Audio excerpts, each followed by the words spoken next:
People's Liberation Army sends out destroyers while the U.S. Navy does exercises nearby. People in Shanghai say they're starving under COVID lockdowns. And the most absurd Chinese Tesla knockoff. That and more on this week's China News Headlines.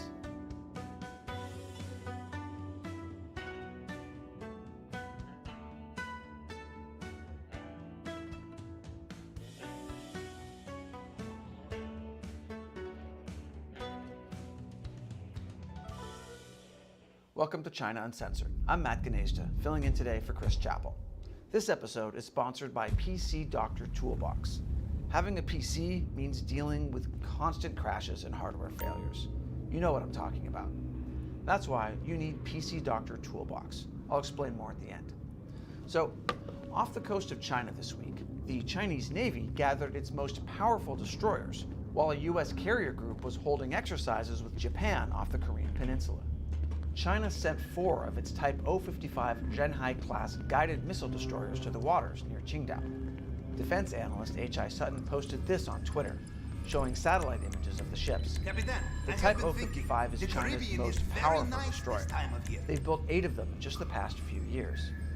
Now, China didn't officially say they were sending destroyers because of the U.S.-Japan joint naval exercises, which is good because those exercises weren't even about China. They were about North Korea. It's like when a coworker you hate starts arguing with another coworker you hate. But instead of being happy that they're fighting each other, you send 4 of your most advanced destroyers. So in economic news, China's imports unexpectedly collapsed in March, while exports grew. China's customs spokesman Li Keqiang blamed this on some unexpected, sudden factors in the current international and domestic environments. This is not good for the U.S. 2 years ago, China had signed an agreement to reduce the massive trade imbalance. The idea was that U.S.-China trade should not just be about China getting to export its cheap stuff to the U.S., but that American companies should also be able to make more money selling stuff to China, too. But sometimes unexpected, sudden factors just make it impossible for the Chinese Communist Party to keep its promises. U.S. Speaker of the House Nancy Pelosi scheduled a visit to Taiwan last Sunday, the first Taiwan visit for a sitting U.S. speaker since 1997. The Chinese regime heard about this and issued a stern warning. China's foreign ministry spokesperson told reporters that if the United States insists on having its own way, China will take strong measures in response to defend national sovereignty and territorial integrity. All possible consequences that arise from this will be completely borne by the U.S. side. So did Pelosi back down to appease the Chinese regime, or did she bravely stand up for Taiwan? Neither. She responded by getting COVID and postponing the trip. Now that's how you play 3D chess. And after the break, do not go to Shanghai. Welcome back. There's nothing more embarrassing for a communist official than when someone tells the truth. But sadly, that's what happened recently when Chinese Vice Premier Sun Chunlan visited Shanghai. She had gone there to call for all-out efforts to curb the pandemic. But those all-out efforts apparently don't include making sure Shanghai's 26 million residents have enough food to eat. This video, posted by a Shanghai resident, shows her with a group of Chinese officials. And then residents yell about how they don't have any vegetables to eat. And Sun Chunlan responded with silence. What, did you think she was actually going to react? Anyway, Sun is used to being yelled at. Like back in 2020 when she created Wuhan. Also, whenever Sun does a COVID inspection, it usually means that city hasn't locked down hard enough. So, whenever Sun visits somewhere, get ready for more lockdowns. And Shanghai extended its lockdown once again. And the U.S. State Department has responded to Shanghai's extended lockdown by telling its consulate staff there, leave now. The reason the State Department gave was the rise in COVID cases and the Chinese government's arbitrary COVID rules. And that Shanghai totally sucks right now. Shanghai residents are getting pretty fed up with what's going on. And we're seeing more videos of residents protesting COVID policies, including clashing with police. Residents in one apartment complex protested after their apartment complex was turned into a quarantine site. They don't look super happy about that. But as videos and photos of this circulated online, they were quickly censored. Internet users posted images of the incident covered with red scribbles to avoid automated censorship, with people saying, "If you delete this, I'll post again. I'll just post again." Here's another sign that Chinese people are just getting fed up with the Chinese Communist Party's censorship and propaganda. The Chinese Communist Party likes to manipulate trending topics on Chinese social media sites like Weibo. Here's one about how the US is the country with the worst human rights. Everyone knows this is not actually trending. It's just a propaganda topic. And it's a transparent attempt to deflect people's anger towards the Chinese Communist Party by talking about how terrible America is. So, in the middle of the night, infuriated Chinese netizens used the fake trending hashtag about America's human rights to mock Chinese authorities instead. Here's someone sarcastically talking about how great China's COVID policies are. And another person brought up terrible human rights violations that were happening in China while pretending they were happening in America. For some reason, these comments weren't being censored. One person said this was the true voice of the people. Of course, the true voice of the people. 4 hours later, everything was fine. But good news for all these angry Chinese citizens who are upset at China's COVID policy. The Chinese Communist Party is doubling down! The party's propaganda is making very clear that zero COVID is here to stay. Trying to live with the virus, or a lie-flat approach, which relies solely on vaccination instead of other prevention measures, is not a choice for China. So, the message to anyone in Shanghai or the many other cities that are in lockdown is, suck it up. You're not going anywhere. And after the break, you'll never believe this Tesla knockoff in China. Welcome back. Last November, there were big protests in the Solomon Islands, mainly having to do with the corrupt government and its shady ties to China. At the time, Australia sent peacekeeping troops to maintain order. This week, news revealed that the Chinese regime had secretly requested its own heavily armed security team to be sent to the Solomon Islands. The 10-person detail was to be armed with pistols, rifles, 2 machine guns, and a sniper rifle to protect the Chinese embassy. The Guardian was unable to confirm whether that Chinese security team actually arrived, but the document does reveal that China also offered riot equipment to the Solomon Islands government, including 1,500 of each of the following: bulletproof vests, bulletproof armor plates, riot helmets, riot shields, stab-proof vests, electric batons, glare lights, tear gas spray, and first aid kits, as well as raincoats and uniforms. It's always nice when big corrupt regimes step in to help smaller corrupt leaders crack down on public protests. And finally, some good news. China continues to commit genocide and crimes against humanity, according to U.S. Secretary of State Antony Blinken. Here's what he said on Tuesday. Chinese government continues to commit genocide and crimes against humanity in Xinjiang against predominantly Muslim Uyghurs, among other minority groups. Why do I say this is good news?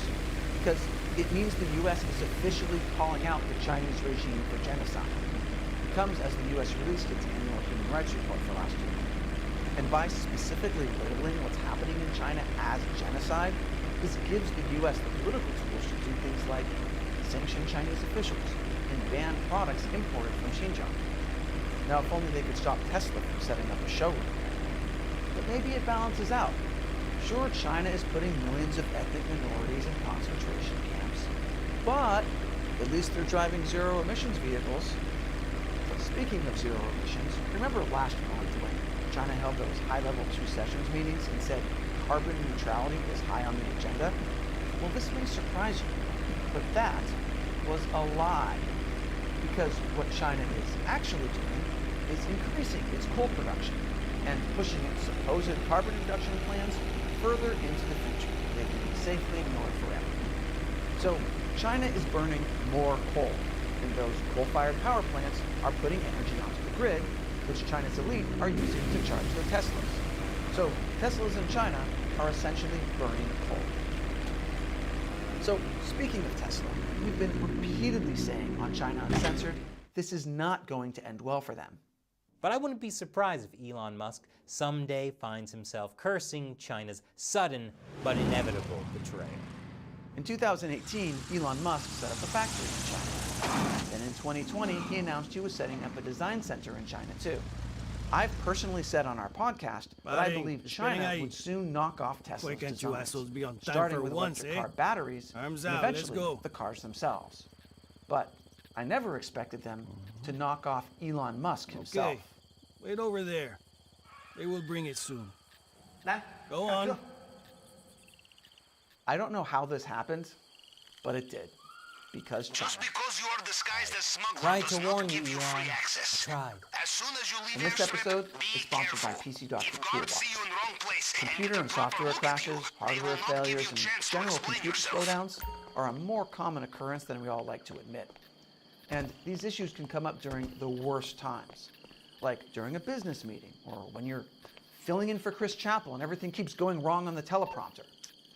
Anyway, if you're concerned about the health of your computer, use PC Doctor Toolbox.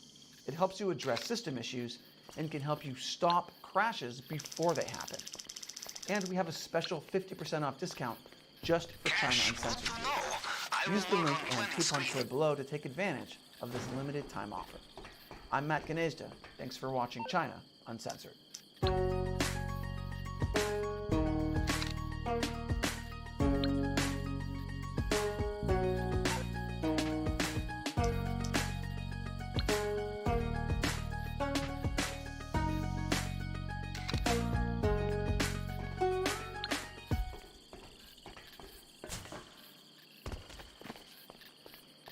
Breaking news, at least 2 people are dead in Pittsburgh after shots ring out at a party. Police say the dead are among at least 11 people shot and taken to local hospitals. Investigators say there were more than 200 people attending the event inside a rental property, many of them underage. Police say others were hurt while trying to escape the chaotic scene, including someone who jumped out of the building's windows. So far, no arrests. RTX 3070 V1 full hash rate times 7, $1,200 each. Half of them brand new and half have been used for a month.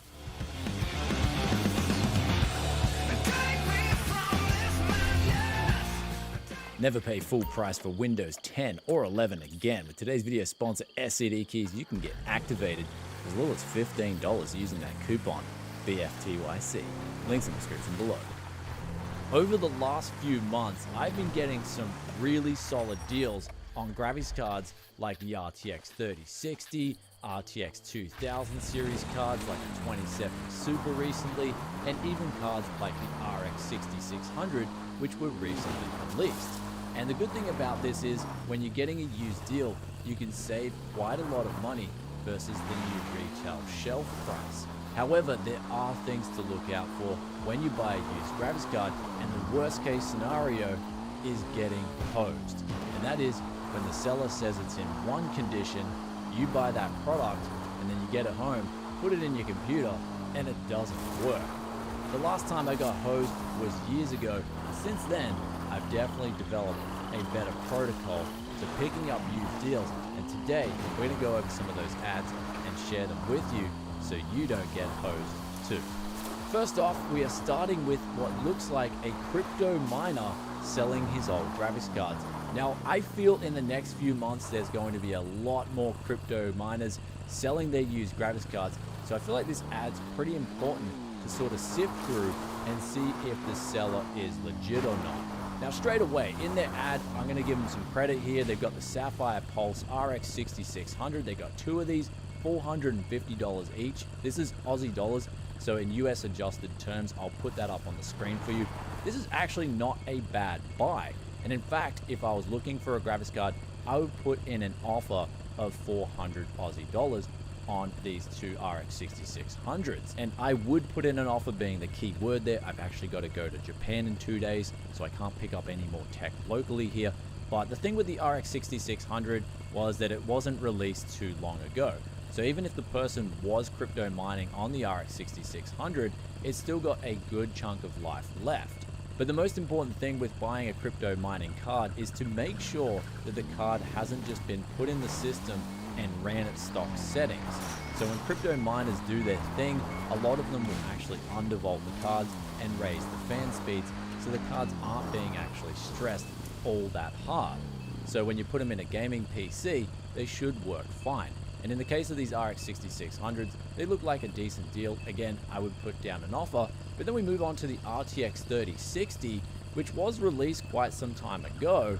And this looks like it's the version 1, which technically they are full hash rate in that the initial batch of RTX 3060s that was released did have this dodgy driver that Nvidia, I feel, purposely released to the market, and that enabled the crypto miners to get full hash rate out of them. But going back to this ad, they say half of them brand new and half of them have been used for only a month when this card was released last year, and that's the initial batch that they had.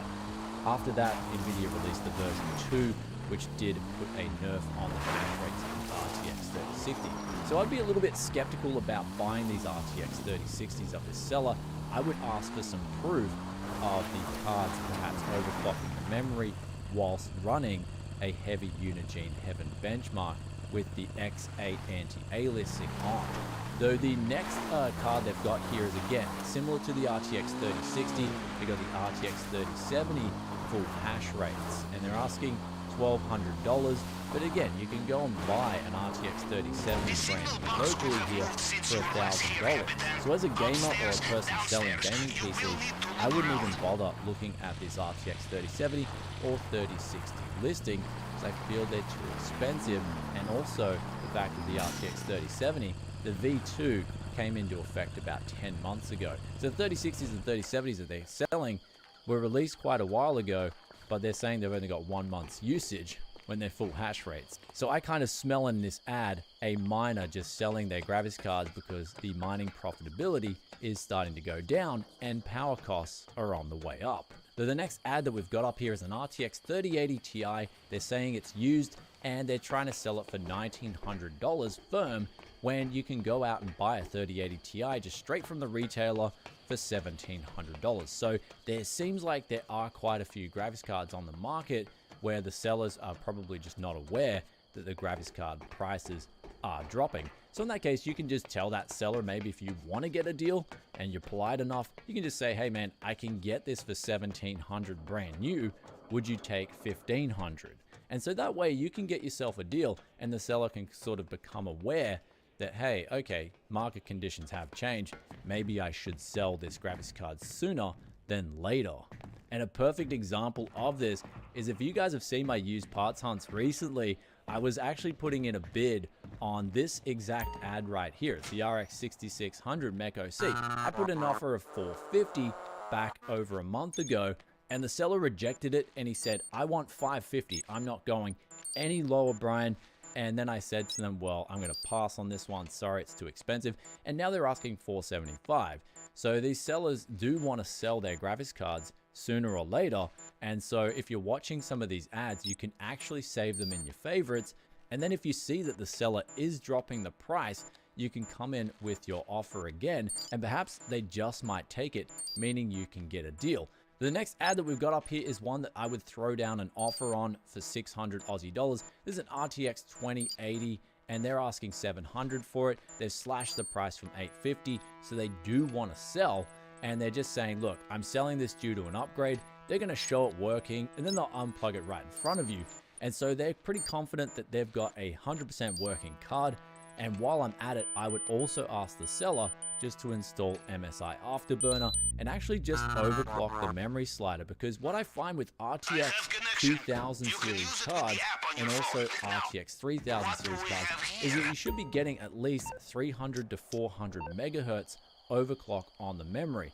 And if it can't go this high, then I would say that maybe the seller has been mining cryptocurrency and the memory, the VRAM, on that graphics card has degraded a little bit. So you do have to be careful, but that is one test if you're picking up a used graphics card that you can do to see if the card has a solid life left in it. But coming back to this ad, besides the fact that the person doesn't know how to just go into Windows Photo Viewer and just rotate the photo 90 degrees, it does look like it has been taken care of. It's in a gaming PC with all fancy RGB and a water cooler.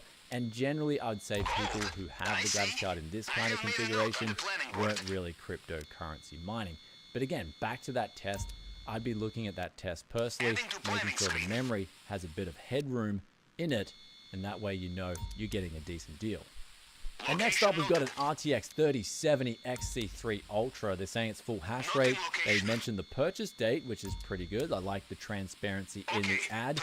They're going over some of the photos and looking as closely as possible. We can see that on the fins of the cooler on this card, there's a little bit of rust, surface rust. Now, there's only really two ways this happens, especially with a card like an RTX 3070, which is relatively new. The first being it was in flood water, which we recently did here on the channel. We cleaned that up, and that actually worked fine in the end. I'll put the link to that video up here. But then there's also the second way, and that is the card is used heavily, and the only way it's really been used heavily is in a cryptocurrency mining environment. And so that essentially, there's just so much air coming through, especially if they live near the water, which they show that they do, then this card, I believe, was mined quite heavily on. And so now they're selling it, they're trying to get even probably more money than they paid for it originally, plus all their mining profit. But that said, this card being mined on for over a year, I'd be reluctant to buy it. The next up is a card that I, again, would be putting an offer down if I was staying in Australia for a bit longer, and that is a 6700 XT. They're asking 700 Aussie dollars for this. They've slashed it down from 900, so they are keen to sell it. In the ad, they said they've only used it for light gaming, and looking at the photos, the card does look like it's absolutely immaculate. And on top of that, they say no time wasters, low ball offers, or swaps.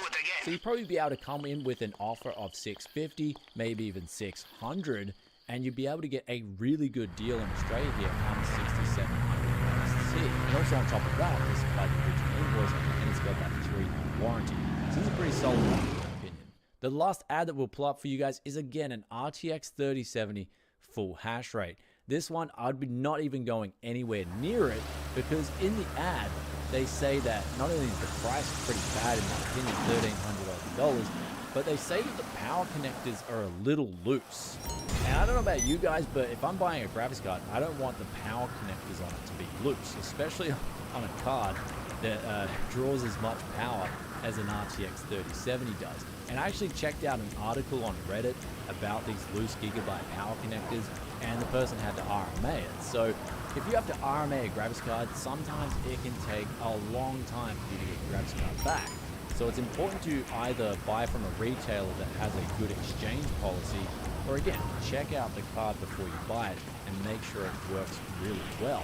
And so in this case, I would actually even only be offering the seller half the price of what he's asking, just because he's admitting to the card having some kind of fault on it, and that potentially means that you've got to waste your time doing an RMA in the future. So with those ads aside, there's also some other tips that I can give you guys if you're buying a used graphics card. And the first one is, I usually like to go to the seller's house or meet up at a location where I know if they hose me down, if something goes wrong, I can go and talk to the person again and try and sort something out. So I'm pretty lucky in the sense that here locally where I'm at, I live in a place called Southeast Queensland in Australia. Everyone's generally pretty upfront about what they're selling. They don't want anyone to get scammed, and they of course probably hate getting scammed too. So we've got this pretty good culture here where we are locally, where we meet up at people's houses and we just do exchanges, especially for tech products.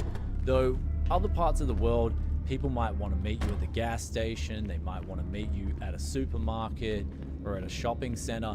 Me personally, I really shy away from that, because the last time I did that years ago, that was when someone sold me a dud graphics card.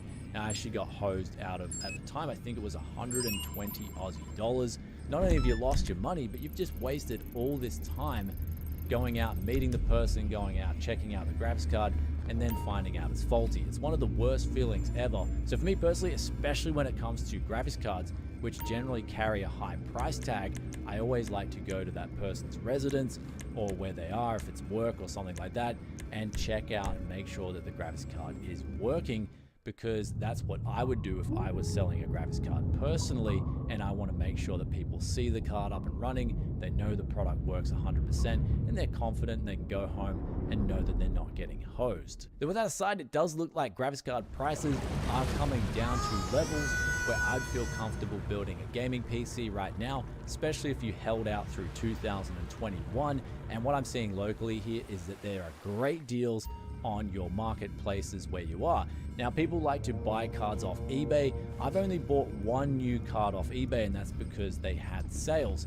Usually eBay prices are actually going to be a lot higher than what you can get on a local deal. Roughly, I find about 15% higher, because eBay, at least in Australia here, they charge around 10%, 11, 12% fees, and then the seller has to pay shipping on top of that. As opposed to selling it locally, there's not just the less of a hassle for the seller, they also get to keep all the money that they're selling it for. So in turn, we're going to get a better deal. Anyhow, guys, I hope you enjoyed today's video.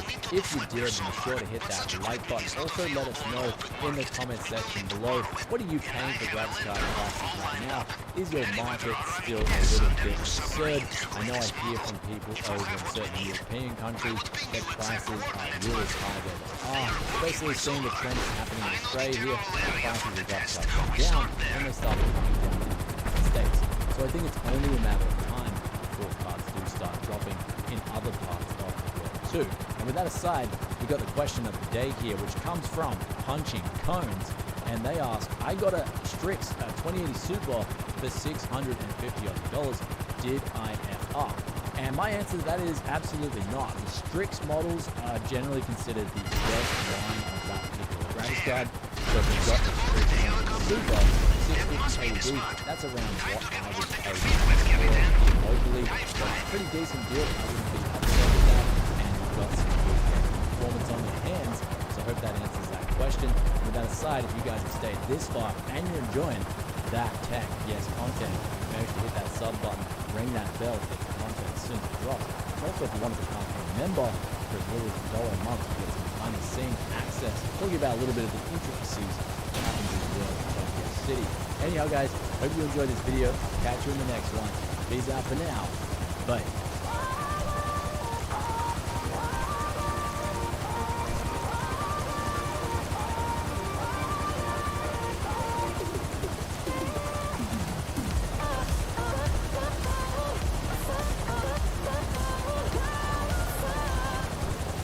The Food and Drug Administration are ignoring their own experts when it comes to issuing fourth booster shots. If they're ignoring their own experts, whose experts are they listening to? What's the bloody plan here? Hey, hey, hey, you 5.5 million awakening wonders. Welcome, welcome. Thanks for joining us on this journey. Together, unified, we can create new realms of consciousness, new systems. I'm sure there's all sorts of things we can do. Today, we're going to be talking about the FDA, that's the Food and Drug Administration, who regulate the pharmaceutical industry. Of course, you know that.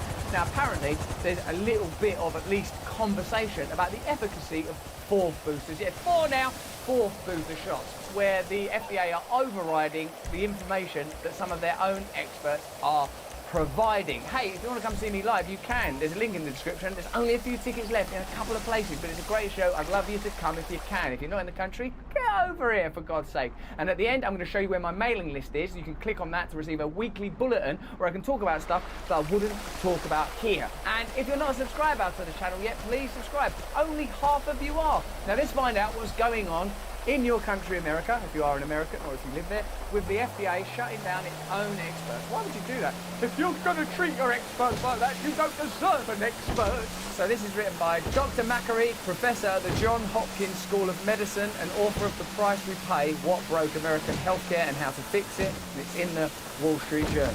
So direction lawyers, oh, that's the way. The Food and Drug Administration last week authorised Americans 50 and over to get a fourth COVID vaccine dose. Some of the FDA's own experts disagree with the decision, but the agency simply ignored them. Excuse me, we disagree with that decision. Hello?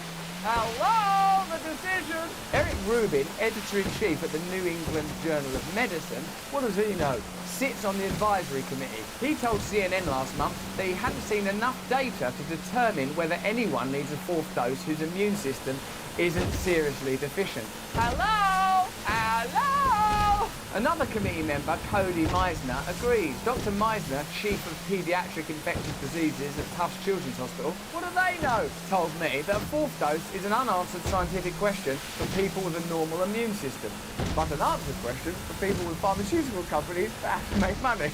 A third member of the committee, Paul Offit of the Children's Hospital of Philadelphia, told The Atlantic that he advised his 20-something son to forego the third shot, which the FDA recommends for everyone 12 and over. Hello! At the crux of the broad opposition to second boosters is the recognition of B and T cells, which public health officials have long ignored. They talk only about antibody levels, which tend to decline in the months after vaccination.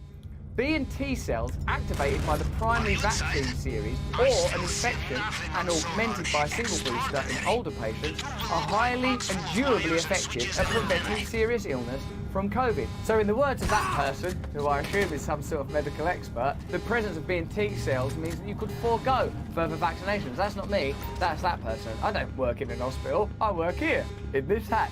An additional vaccine dose induces a fleeting high in antibody levels. Still, sometimes that's as good as it gets, offering only mild and short-lived protection against infection. What are we boosting here? Immunity or profits?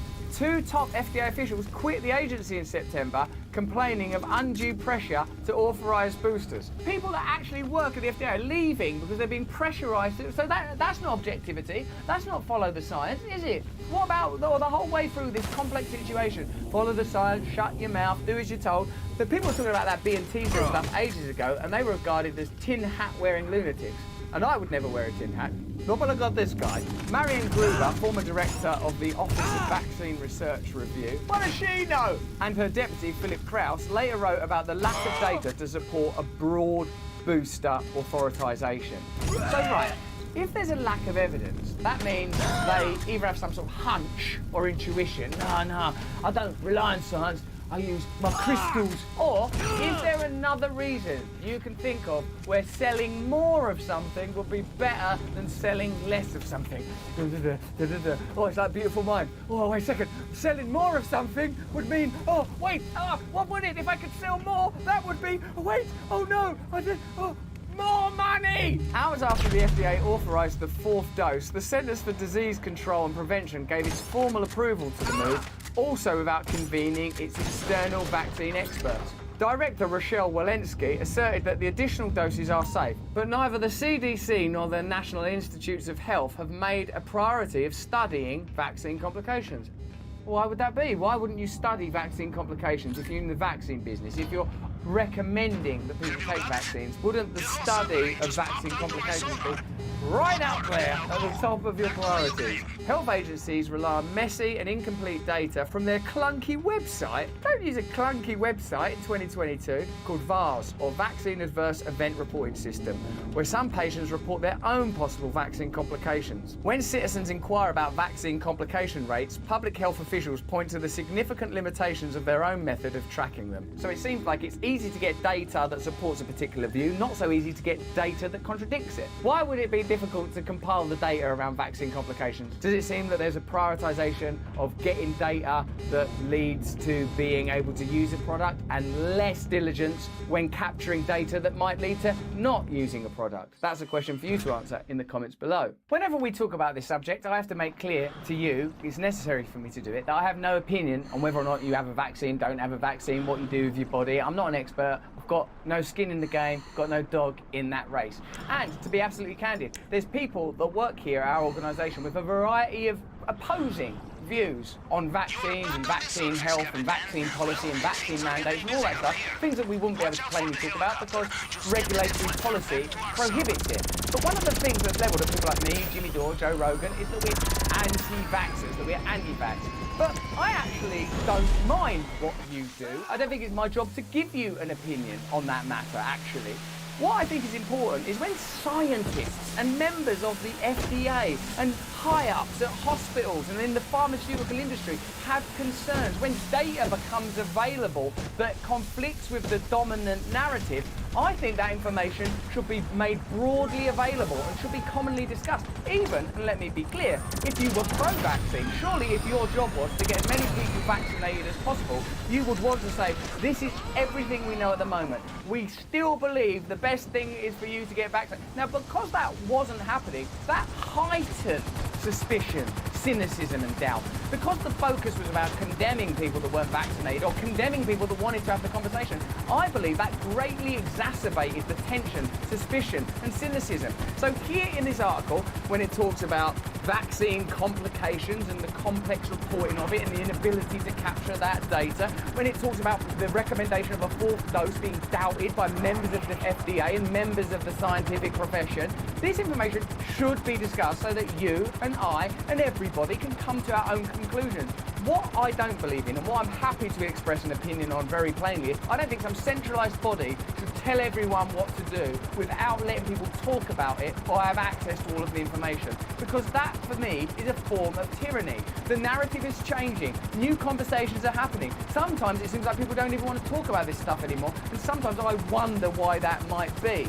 But what's important to me is to be certain that the sharing of information, transparency, and entrusting us to make our own decisions about our own lives is absolutely vital, without shame, blame, and condemnation, particularly when it seems like, based on the evidence here, that there is reason for at least conversation. While the FDA has approved fourth doses quickly, it's also been sitting for months on ample data supporting two new COVID vaccines. Novavax and Covaxin use traditional vaccine technology in contrast with the mRNA shots from Pfizer and Moderna. So why is that? Why is that not being openly and transparently discussed? Why are some vaccines okay and favourable and other vaccines not? That's another interesting area for discussion. But the FDA hasn't acted on Novavax's January 31st application for emergency use, and it rejected Covaxin twice, once for adults and once for children. So again, I don't know because I only know what I'm reading here. But it seems that if the intention was solely the health of a population and the individuals within that population,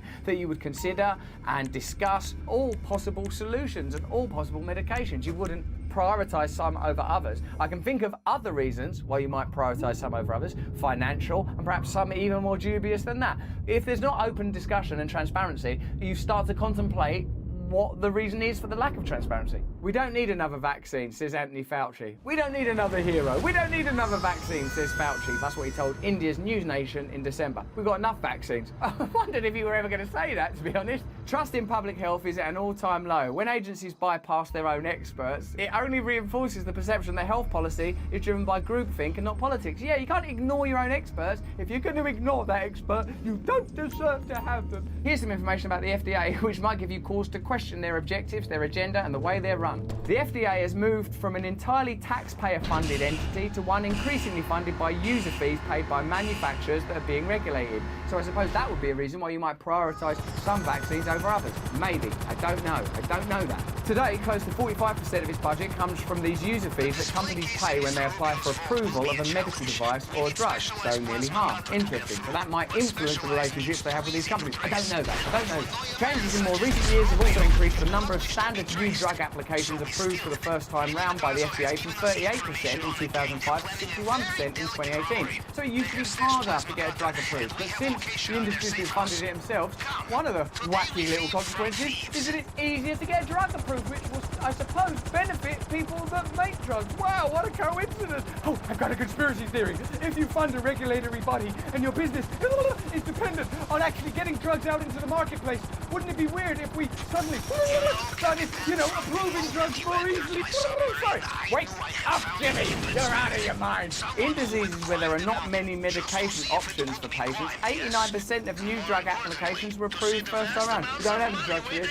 Yeah, let it through. Most recently, the COVID-19 pandemic has seen the FDA provide emergency use authorizations for potential treatments in a matter of weeks, not months. They've sped up the process. It's become a slicker operation. Pfizer recently announced that its COVID-19 vaccine brought in $37 billion last year, making it easily the most lucrative medicine in any given year in history. Do you think that corporations that exist in order to make a profit are impacted by opportunities to make profit? Do you think if they fund their regulatory body, that could lead to complications? information. These are all just questions. I have no opinion. Comments below. Pfizer spent $11 million lobbying the federal government, including Congress, in 2020. Now, you might be the most pro-vax person in the world. You might credit it with saving your grandma or many of your family members or even your own life. Who cares what anybody thinks about vaccines? What I would invite you to think about is this stuff. Whatever this stuff is, it ain't nothing, is it? It's something. And if you can't hold that something in your head with something else,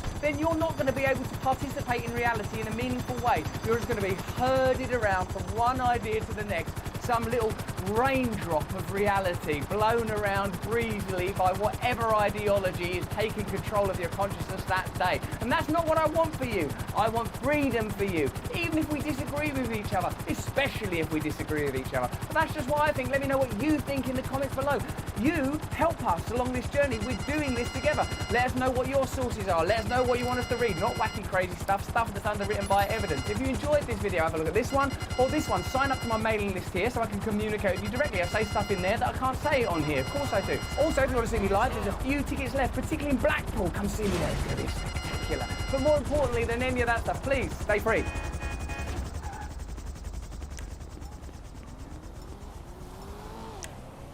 Is being a loser a bad thing? It depends on how you look at it. Stoic philosopher Epictetus said some valuable things about what we generally think achievements of today's society views elements of success as wealth and fame is insignificant compared to the things that are truly worth living for and can be found within.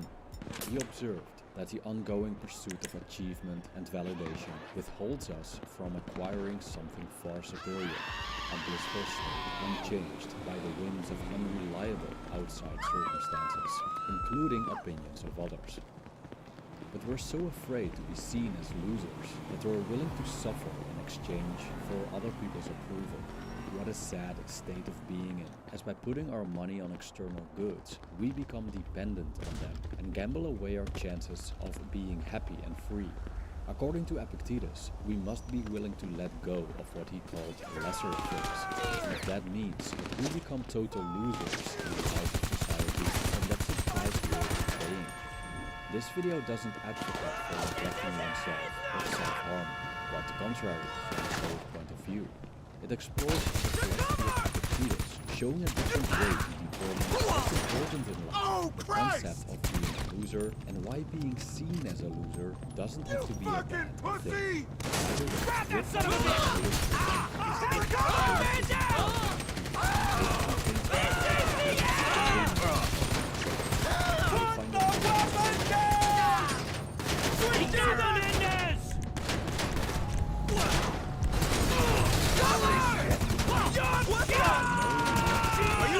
Provides us with a definition. A person who is incompetent or unable to succeed. Its competence and success are in the eye of the beholder. When is someone competent? Some people would regard themselves as competent, while others consider the same person as incompetent. Same goes for success. When is someone successful? Building and running a small business like is successful. Just get the cutter back from me and have the eyes in the back of your head, yes? Planet.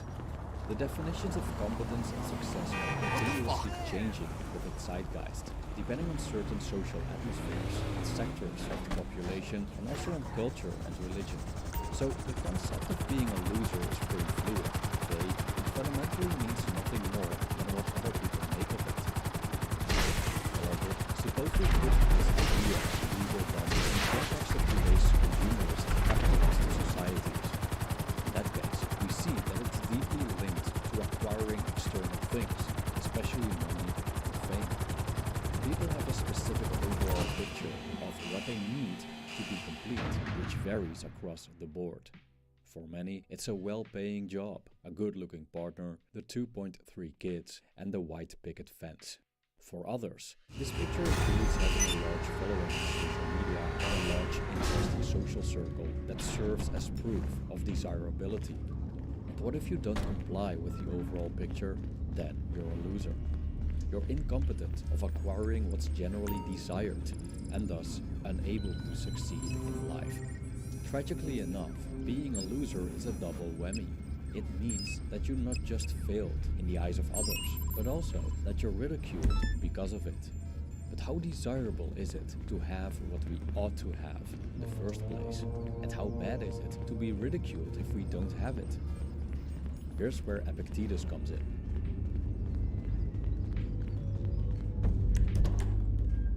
What is it what we want? What makes material possessions, extreme wealth, or Instagram fame so appealing? Simply put, it's the promise of happiness that makes us want to pursue them.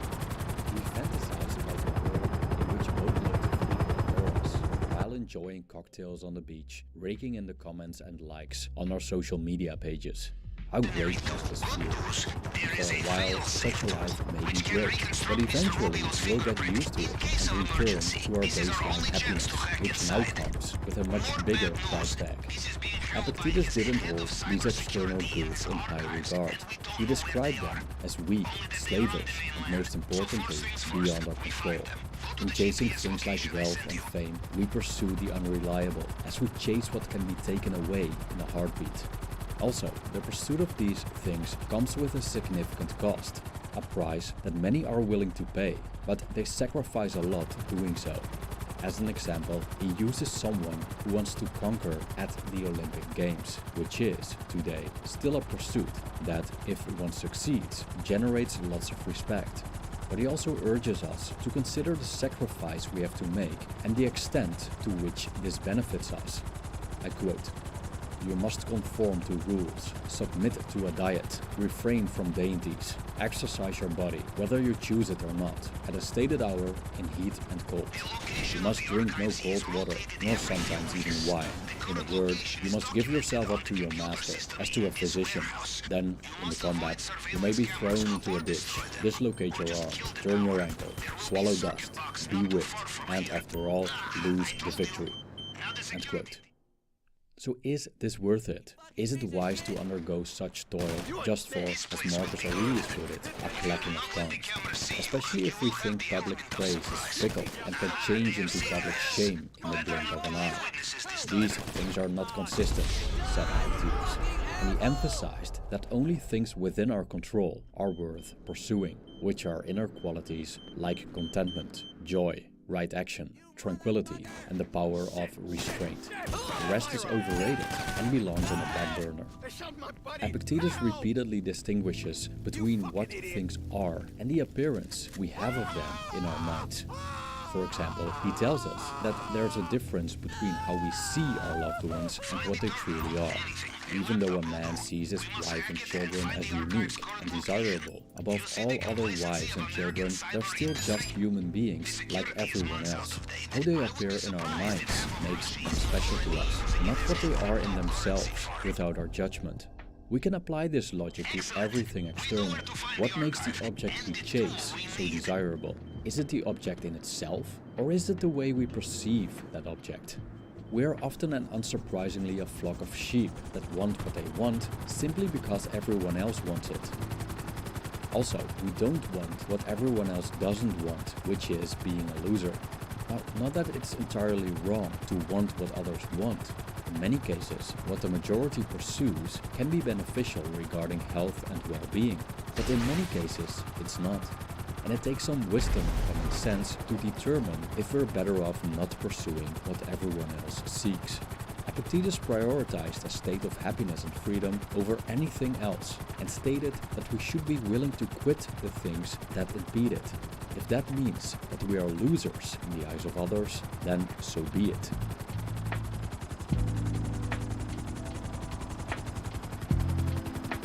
What's so bad about being a loser? Is it truly an unfortunate fate, or do we perceive it as unfortunate because others make it so? Let's say we've got enough to satisfy our basic needs, but we have pretty much nothing going on in all other areas of life. We don't have interesting social circles, we don't have partners, we have no social media followers, and the jobs we work aren't great or unique. Consequently, people call us losers, implying that we are somehow less than those who utter this observation. Being perceived as less by others frightens people, as it's a direct attack on their egos, the stories they tell themselves about themselves. But is one truly less because he lacks certain external circumstances? Is someone rich and famous better than someone poor and unknown? According to Epictetus' logic, such reasoning is pretty nonsensical. I quote, "These reasonings are unconnected. I am richer than you, therefore I am better. I am more eloquent than you, therefore I am better. The connection is rather this. I am richer than you, therefore my property is greater than yours. I am more eloquent than you, therefore my style is better than yours. But you, after all, are neither property nor style." End quote. Our outside circumstances don't say much about our inner well-being, which is truly important from a Stoic point of view. Yet, we find them very important, so much so that we're willing to sacrifice our happiness and freedom to be seen as sufficient and not as less by the masses. So again, being a loser isn't a bad thing in itself. It's what we make of it. If we see things like public praise, reputation, and the estimation of others just as they are, namely opinions that are fickle, unreliable, often worthless, based on delusion and false appearances, and totally beyond our control, we may find it easier to become indifferent to them. Then we'll realize that being a loser is not terrible. Being a loser doesn't hinder our ability to be happy and free. Trying so hard not to be does. I quote, "Let death and exile and all other things which appear terrible be daily before your eyes, but death chiefly, and you will never entertain any abject thought, not to eagerly covet anything." End quote. No matter what direction we decide to go, we'll have to pay the price nonetheless. The question is, what price are we willing to pay? Epictetus makes a clear distinction between these two options, as he stated, "Be either a philosopher or one of the vulgar." End quote. Being vulgar, the option most people choose, comes with a cost, our inner well-being. We pay the price required to attain what's considered desirable, like wealth and praise, meaning that we exchange our freedom, health, and inner peace to participate in the rat race and to keep up with the Joneses. Being a philosopher means that we pay the price of probably not having, or at least not pursuing, what the vulgar want. So it's very likely that we live a very sober, obscure, simplistic lifestyle, devoid of external pleasure. In the eyes of many, the archetypical loser. But according to Epictetus, a true philosopher always puts inner peace and happiness above everything else, even work, money, and hunger. I quote, "If you want to improve, reject such reasonings as these. If I neglect my affairs, I'll have no income. If I don't correct my servant, he will be bad. For it is better to die with hunger, exempt from grief and fear, than to live in affluence with perturbation. And it is better your servant should be bad than you unhappy." End quote. But although this may sound a tad extreme, Epictetus is leastwise consistent in prioritizing what he thinks is truly valuable. To be unconquerable by anything, we must be willing to lose everything. Anything external we hold on to, even the most minor thing, automatically wields power over our mental state. Leaving all this behind is a tough road, with many obstacles, little external recompense, and even loss and resistance. I quote, "You'll have to forego your ease, work hard, leave people behind, be despised by menials, be laughed at, and get crumbs at best when it comes to recognition and position in all affairs. Consider these costs and see if you're willing to pay them to gain peace, freedom, and tranquility. If you're not willing, stay away from philosophy." End quote. So, you're a loser in other people's eyes? Are you laughed at and even despised? At first sight, this might seem a terrible thing.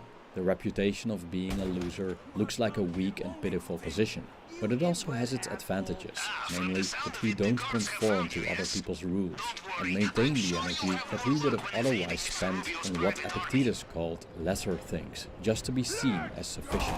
In short, being a loser comes with the benefit of not paying the price of not being one. And ironically enough, that could make a loser a winner. Drawing from Epictetus' words, one must have the wisdom to decide what's truly beneficial and the strength to stick with that consistently, with a disregard for things like praise, riches, power, and social standing. As he stated, don't wish to be a general or a senator or a consul, but to be free. And the only way to this is a contempt of things not in our control. Thank you for watching.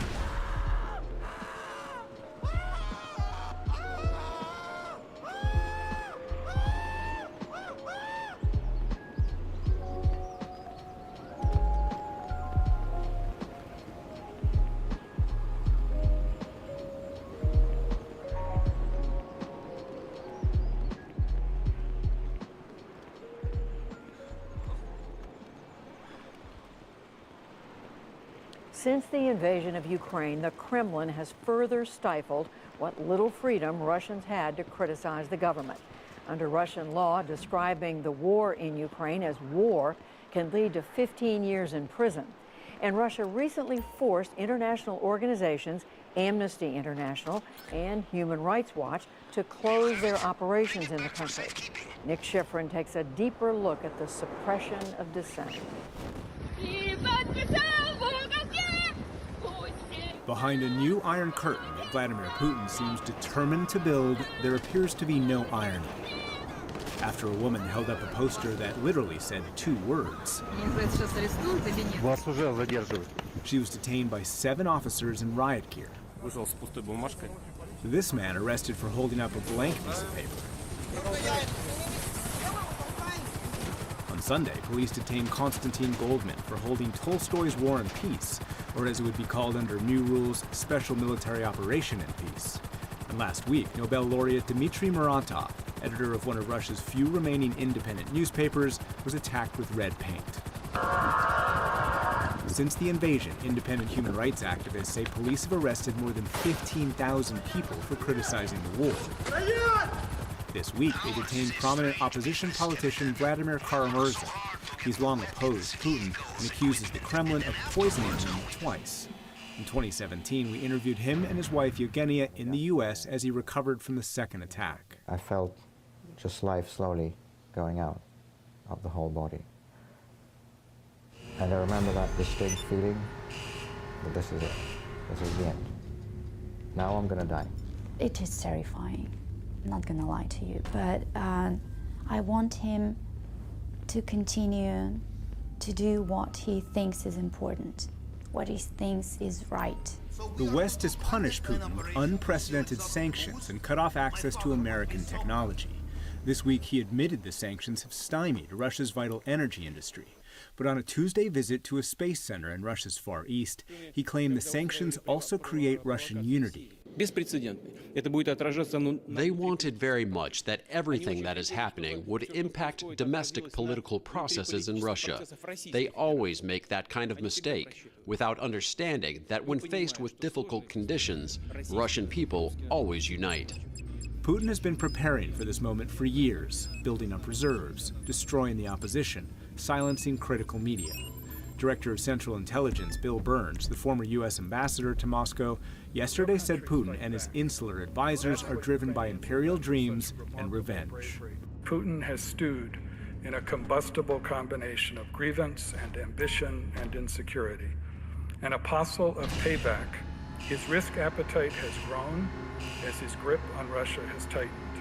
His circle of advisors has narrowed, and in that small circle, it has never been career-enhancing to question his judgment or his stubborn, almost mystical belief that his destiny is to restore Russia's sphere of influence. To talk about Putin's motivations and his restriction on free speech, I'm joined by Garry Kasparov, prominent opposition figure, former world chess champion, and chairman of the Renew Democracy Initiative, which promotes democracy in the U.S. and abroad. Garry Kasparov, welcome to the NewsHour. The independent Levada Center says that since the invasion, Putin's popularity has grown to 81%. Do you think that's an accurate reflection of Russian opinion? I don't know, and nobody knows. Call means that you're making a phone call to someone who most likely will not be happy to answer. So I bet you that probably 90% immediately hang up, and the remaining 10% do whatever they think is safe for them. There is a genetic memory for people who were born and raised in a country controlled by KGB. Now with KGB back in power, with Putin's ruthless dictatorship, I doubt that we'll ever hear what people think by being asked by the stranger. Because, of course, it is illegal for them to criticize Putin, even when a pollster calls. 15,000 detentions, as we talked about. International organizations, the few independent media outlets that used to be open have now been closed. How unprecedented, in your opinion, is this crackdown, even for Putin? I don't think he has much of a choice, because they have to hide the truth about war in Ukraine. It didn't go Putin's way. He failed to take over Kyiv in 3 or 4 days and to have a military parade on Krещатик, the center of Kyiv. And now with the mounting losses, it's probably about 20,000 Russian soldiers killed in action. I would probably say 4 times this amount is wounded, with massive losses of Russian heavy armor, and now the Russian flagship in the Black Sea. He has to hide the truth. He's desperately trying to win the war, and he doesn't want Russians to receive any objective information. That's why he's trying to close every hole in the information space that he can. And as you say, Russians are not receiving that truth that you just mentioned. Russian TV says that the West or Ukraine started this war. It says that there are no civilian casualties. Today, Alexei Navalny's organization called on the West to invest millions in online advertisements inside Russia to try and get that truth into Russia. How do you think the truth can be delivered to Russians inside Russia? I wish it can be done, but it's not easy, because they simply block one app after another. But propaganda is the most important Putin's weapon. He increased the spending on military and security apparatus by 20% from the beginning of the war, and he added billions and billions of dollars for propaganda machine. So far, propaganda is the #1 weapon Putin has been using to protect his power. So that's why I agree with Navalny's team analysis that investing in propaganda can help us to offset Putin's poisonous influence. As we just heard, Bill Burns, Director of Central Intelligence, and of course the former U.S. Ambassador to Moscow, said that hubris and isolation led to Putin's decision to invade. What do you think led to Putin's decision to invade and his continuing to pursue this war and its goals? I would add to this list impunity.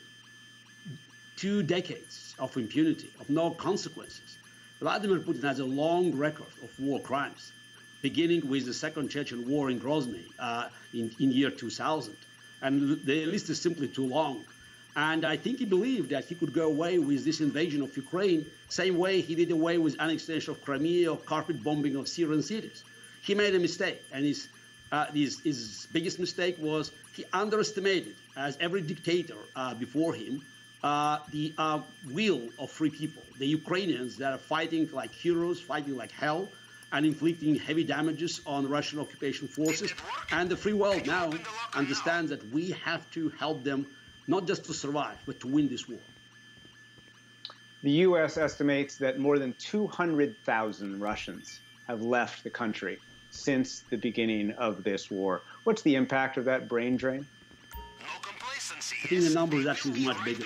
So I would say that the number may be close soon to 1 million. Everybody's trying to leave, and it's the best that country can offer. We had brain drain, by the way, even before the war. If you look at the numbers from Putin's return to power, official return to power in 2012, so the numbers kept growing. And in the year 2020, we had more than 500,000 leaving. Now these numbers could be stagnant, and that means that Russia will be a pariah and will be pushed back to a technological stone age. But we'll hope that with Ukraine winning the war and Putin regime crumbling as a result of that, we all hope that we can return, come back, and rebuild our country.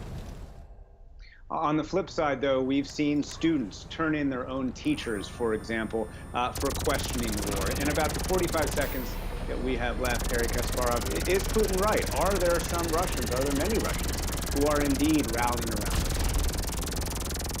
yes, I'm sure. I would say 25 to 30%, definitely, are running behind the flag. I would say 20% at least are just against the war, and 50% are in the middle. That's normal. You always have people that can buy this propaganda, and they want, they want to get an advantage out of the government crackdown. Let me know. Gary Kasparov, thank you very much. Thank you very much.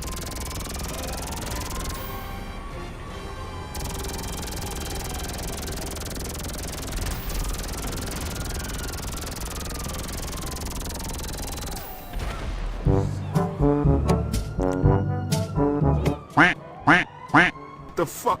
Are you sure we are doing right by holding the coin? Of course, Wojak. Trust me, I'm a professional piece of trash, personally trained by Bogdanov. What do you mean by that? Nothing, Wojak. What I'm trying to say is, have some patience. Your coins will rise. Okay. Bruh. Chad, you son of a liar. My coins has dropped again.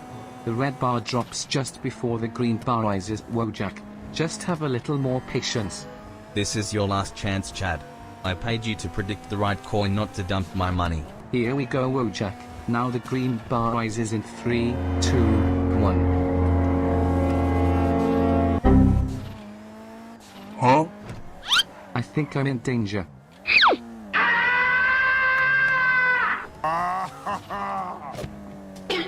Huh? Hello, Chad. How are you? Why are you here, Boomer? I found this on your doorstep, Wojak. This is the— Keep it, Boomer. It's just the house bills and I have no money to pay it. I don't think this is bills, Wojak. Shut up, Boomer. Leave me alone. I have to think a way to earn money. But listen, Wojak, I have something to say. I don't have time to listen to your beer and belly crap, Boomer. I don't even have the money to buy you a beer. Don't worry about it, Wojak. Listen to me. I have to meet someone, Boomer. Bye. As you can see, guys, this dumb fuck never listens to a damn word I say. But I know you are better than him, so just listen to me. Click that like button and subscribe button. I will send you beer. This water feels weird. Why does it taste salty? Is this seawater? No, Bogdanov. I just peed in it a little while ago. What the fuck? What the hell you are doing, clown? I need money. Dump it. You think I put money in my ass while bathing? Huh? Go wait at my office. I will be there in a few moments later. Okay. Bruh. A few minutes later. Oh shit. Here we go again. Okay, clown. Now tell me, what is it? It's simple. I just need to make money in crypto market, and for that, the best way is to become one of your agent. Seems like you are sharp, kid. But without you, I can't have pump it, dump it, pump it, dump it. At least let me gain something. Then you can dump me. Impossible. I need to have my pump it, dump it, Wojak. If it's not you, then it has to be someone else. Is there anyone dumber than you? Find me another clown. Wait a minute! Yes, I have the perfect guy in mind. Okay, then make him invest $50,000 in Shiba Inu coin, then I will dump it. I wonder if he has that much money. Dump it. Let me talk to him. Hello, Wojak.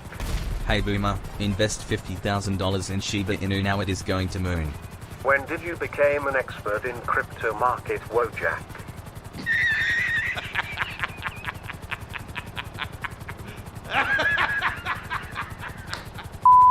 Just do it, you son of a beer. Okay, I'm doing it. It's done, Wojak. Excellent. Now, dump it.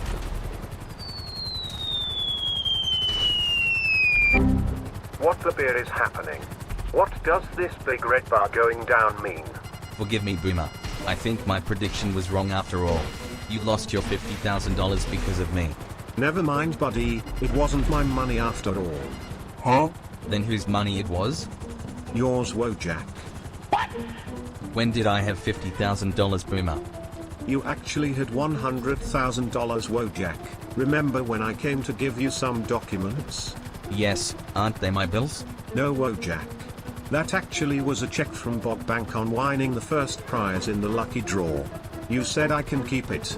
So I bought many beers with $50,000 and then I thought I should return you the rest. Hello? Are you there, Wojak? It was a good dump, Wojak. Shall I give you your cut of $100 for your good work?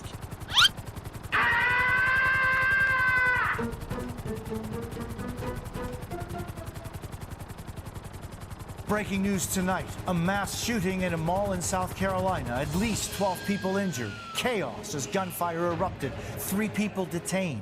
Hundreds evacuated. Others locked down inside stores. I saw blood as I was running out the door. Russia retaliates. The new airstrikes across Ukrainian cities. Buildings destroyed. Cars on fire. The attacks potentially in response to Ukraine sinking a key Russian ship. The surviving sailors paraded before cameras today. A new record for attempted crossings at the southern border as Texas's governor sends more busloads of migrants to Washington, D.C. Plus the showdown over repealing a Trump-era law that will let tens of thousands more in. NBC News exclusive. The general overseeing U.S. operations in Latin America. The threat she now sees from Russia and China. How concerned are you about that possibility? Well, I'm always concerned. Mortgage rates hit their highest point in years, now topping 5%. The monthly cost for a new home now going way up. The Washington Zoo celebrates 50 years of pandas in the U.S. We're there for the Panda-versary. This is NBC Nightly News with Jose Diaz-Balart. Good evening. The details are still coming in at this hour. A mass shooting at a mall in Columbia, South Carolina. It happened on this holiday weekend. Parents and kids there to get their picture taken with the Easter Bunny when gunfire broke out. There was then chaos at the mall. Customers and employees scrambling for safety, many evacuating, others seeking shelter in stores, which then went into lockdown mode. At least 10 people were shot, 2 others injured in mayhem that followed. And more than 1 person was detained in connection to the shooting. Jesse Kirsch leads us off tonight with late-breaking developments. Tonight, police say 3 armed persons of interest are in custody after a mass shooting at this Columbia, South Carolina mall left 12 people injured. Authorities say 10 were shot. 2 more victims were hurt during a stampede, according to police, who say no one was killed. I need a medical crew. Police say the first 911 call came in just after 2 p.m. today. Someone hearing gunfire near the Gap at Columbiana Center Mall. There's at least 3 people were seen with firearms inside the mall, and at least 1 person fired a weapon. That could change. We don't believe this was random, and there was some type of conflict that occurred that resulted in gunfire. This mother and daughter say they heard gunshots ringing out in the food court. I actually hid under the table, and Rachel turned around to see I wasn't with her, and she immediately, screamed for me to get up, and I said, we gotta get up, we gotta get out. And we didn't stop running until we got to my car. Shopping in a store, Jennifer Newsom says someone warned everyone to get out. I saw little children fleeing, I saw adults, I saw teenagers.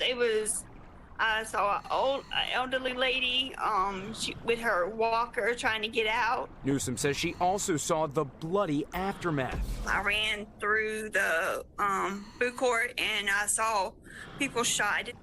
I saw blood. This Snapchat video appears to show a shattered window.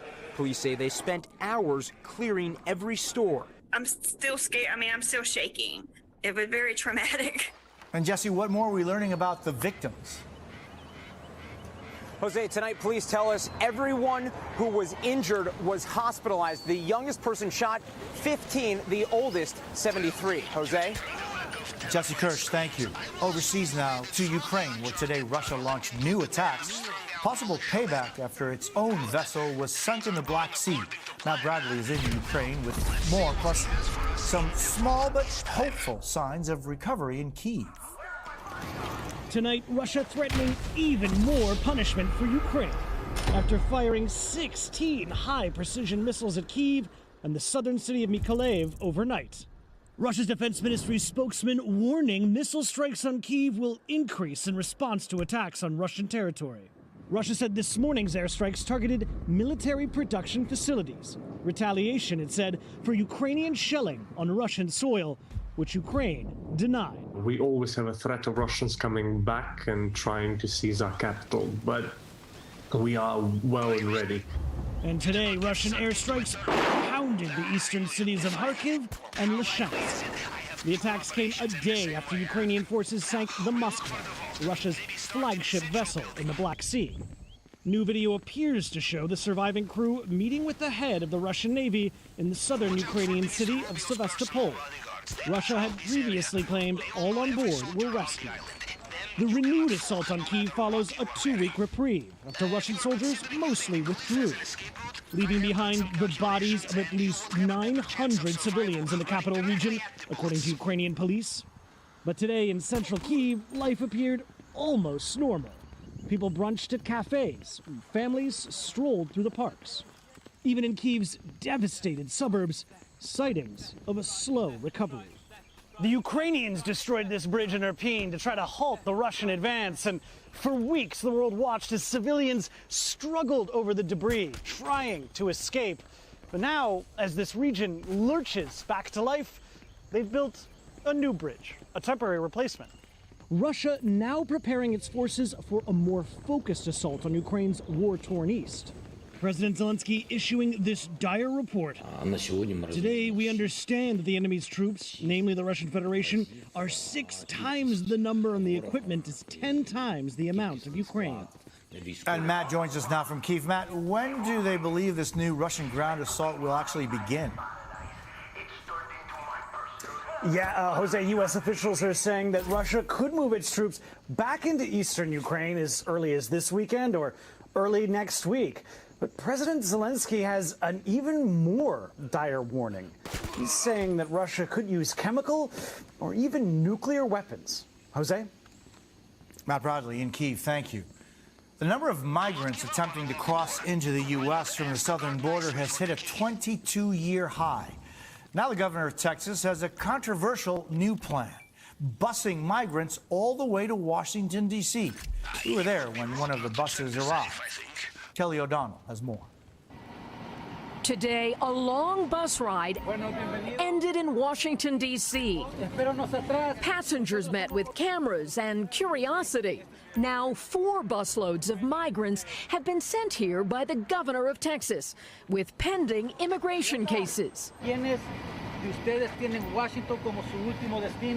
In what has become a red state showdown with the White House. Joe Biden is not securing the border. The state of Texas is having to step up. The White House called the bus trips a publicity stunt. It's nice the state of Texas is helping them get to their final destination as they await in their outcome of their immigration proceedings. Attempted crossings at the southern border hit a 22-year high in March. Homeland Security found more than 221,000 non-citizens trying to enter under a Trump-era public health rule to limit COVID spread called Title 42. More than 123,000 of those migrants were barred from the U.S. But that rule ends in May.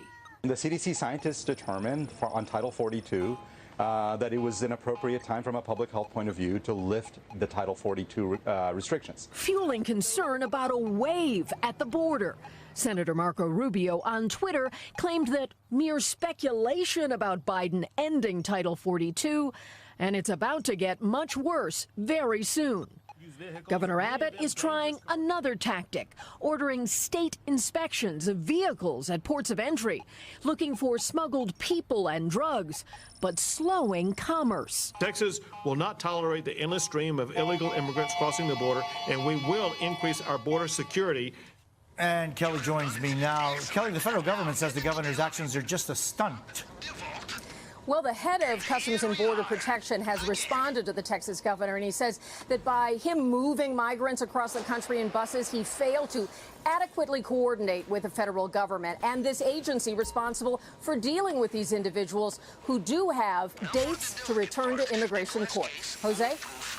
Kelly O'Donnell at the White House. Thank you. And now to an NBC News exclusive, the first television interview with one of the nation's only female 4-star generals, Laura Richardson. She's the first woman to lead the U.S. Southern Command, overseeing its mission in Latin America and the Caribbean. I spoke with her at their headquarters in South Florida about her new role and what she views as a growing threat in the region from China and Russia. Inside this U.S. Joint Operations Center, dozens of experts are monitoring an uptick of aggressive behavior. What is that? Illegal, unreported, unregulated fishing. They're tracking Russian and Chinese activity. And what all the red dots are symbolized vessels, Chinese vessels. This map of South America, Central America, and the Caribbean, this is China's activity in this area. Correct. General Laura Richardson, one of the 3 female 4-star general officers currently serving, leads SOUTHCOM, which is responsible for U.S. interests in Latin America and the Caribbean, from its headquarters here outside Miami. And now she's warning Russia and China may soon increase their military presence there. The Russian deputy foreign minister said he could neither affirm or exclude that Russia would send military assets to Cuba and Venezuela. How concerned are you about that possibility? That is right here in our neighborhood, right at our back door, and certainly I'm very concerned about it. As of right now, there are no signs pointing to a replay of the Cuban Missile Crisis. A series of offensive missile sites is now in preparation on that imprisoned island. That 1962 standoff after Russia moved nuclear missiles into Cuba, just 90 miles from Florida. We have not seen any indication of a buildup or any equipment coming to that region. But the connections between Russia and countries like Cuba and Venezuela still run deep. Today's weapons, however, are more economic and psychological. That's what the Russians do. They tried to destabilize and undermine the United States and our interests. Are they doing it in Latin America? They're trying. They're trying very hard. Trying, she says, by spreading disinformation through the region, through social media and government-run news channels. And that could help sway elections one way or another, or keep dictatorships in power. Absolutely. The larger threat, she believes, is China, which is pumping hundreds of billions of dollars into the region to build desperately needed infrastructure like dams, ports, and cell phone networks. But there's always strings attached. Those strings mean China and the regimes they prop up can now track the activity of their populations. What would that information give them? It allows them to possibly use health care. For example, if you didn't vote a certain way, then you don't get health care, you don't get food. And in their most ambitious move yet, China is building 29 new ports in 17 different countries. Absolutely alarming. I worry about dual use of all of the projects that they are putting in place. Most of these companies from China are state-owned enterprises controlled by the government, and so can easily be converted or transitioned into a military use if necessary. A conversion like that would mean that China suddenly went from 0 military bases in Latin America to dozens. Are we paying in the United States enough attention to Latin America, Caribbean, South and Central America? I call it our neighborhood, and I think we could pay a little bit more attention to it. General Richardson believes the U.S. doesn't need to outspend Russia or China, but we need to continue to build our relationship. So she travels to the region once a week to meet with leaders. Still ahead tonight, buying a home just got a lot harder. We'll tell you how much the new higher mortgage rates could cost you a month. The cost of buying a home has gone up. Mortgage rates now higher than they've been in years, and it could mean paying hundreds of dollars more a month. That's if you even can get a house in today's red-hot market. Katie Beck. Logan and Lauren Hayford are desperately searching for a new home. If you're not able to see it within the first couple hours, they've already had 30 showings. After multiple offers, some as high as $40,000 over ask price, they've been outbid over and over. It's a gut punch to hear someone else has got that house that you kind of envisioned raising babies in. Now this week, more bad news. The average rate of a 30-year mortgage reaching 5% for the first time in a decade. What do buyers make of that? I mean, 5% sounds pretty scary. We were expecting rates to rise. They did go a little bit faster, I think, than a lot of people predicted they would. In February of 2021, the median sales price for a home was roughly $310,000. With a then 3% rate, a monthly payment was about $1,300. 1 year later, the median price is about $357,000. And now, with 5% being the rate, the monthly payment goes up to $1,800. While demand has been growing, inventory of affordable housing has been shrinking, making homebuyers fight even more competitive. And I just want you to take a look at all of the people who are lined up to see this property. This video taken by a real estate agent in Raleigh, North Carolina, showing what it looks like when supply can't match demand. We have prices rising, we have purchasing power going down as rates are going up. Because there's so little housing available. Experts' best advice for buyers in this market is to keep expectations flexible. Look in other places where you may not have looked before. Pay off some debt to kind of make a little bit more room, because rates are going to keep rising. Adjusting minds and budgets for the newest hurdle in home buying. Katie Beck, NBC News, Richmond. And now to pandas and politics. There was a celebration today at Washington's National Zoo to commemorate 50 years since pandas were first gifted to the U.S. You can see them right there enjoying some cake. First Lady Pat Nixon welcomed the first pair in 1972. Today, China's ambassador said the pandas are a symbol of the friendship between the two nations. That's NBC Nightly News for this Saturday. I'm Jose Diaz-Balart. Thank you for the privilege of your time. And good night. Thanks for watching our YouTube channel. Follow today's top stories and breaking news by downloading the NBC News app.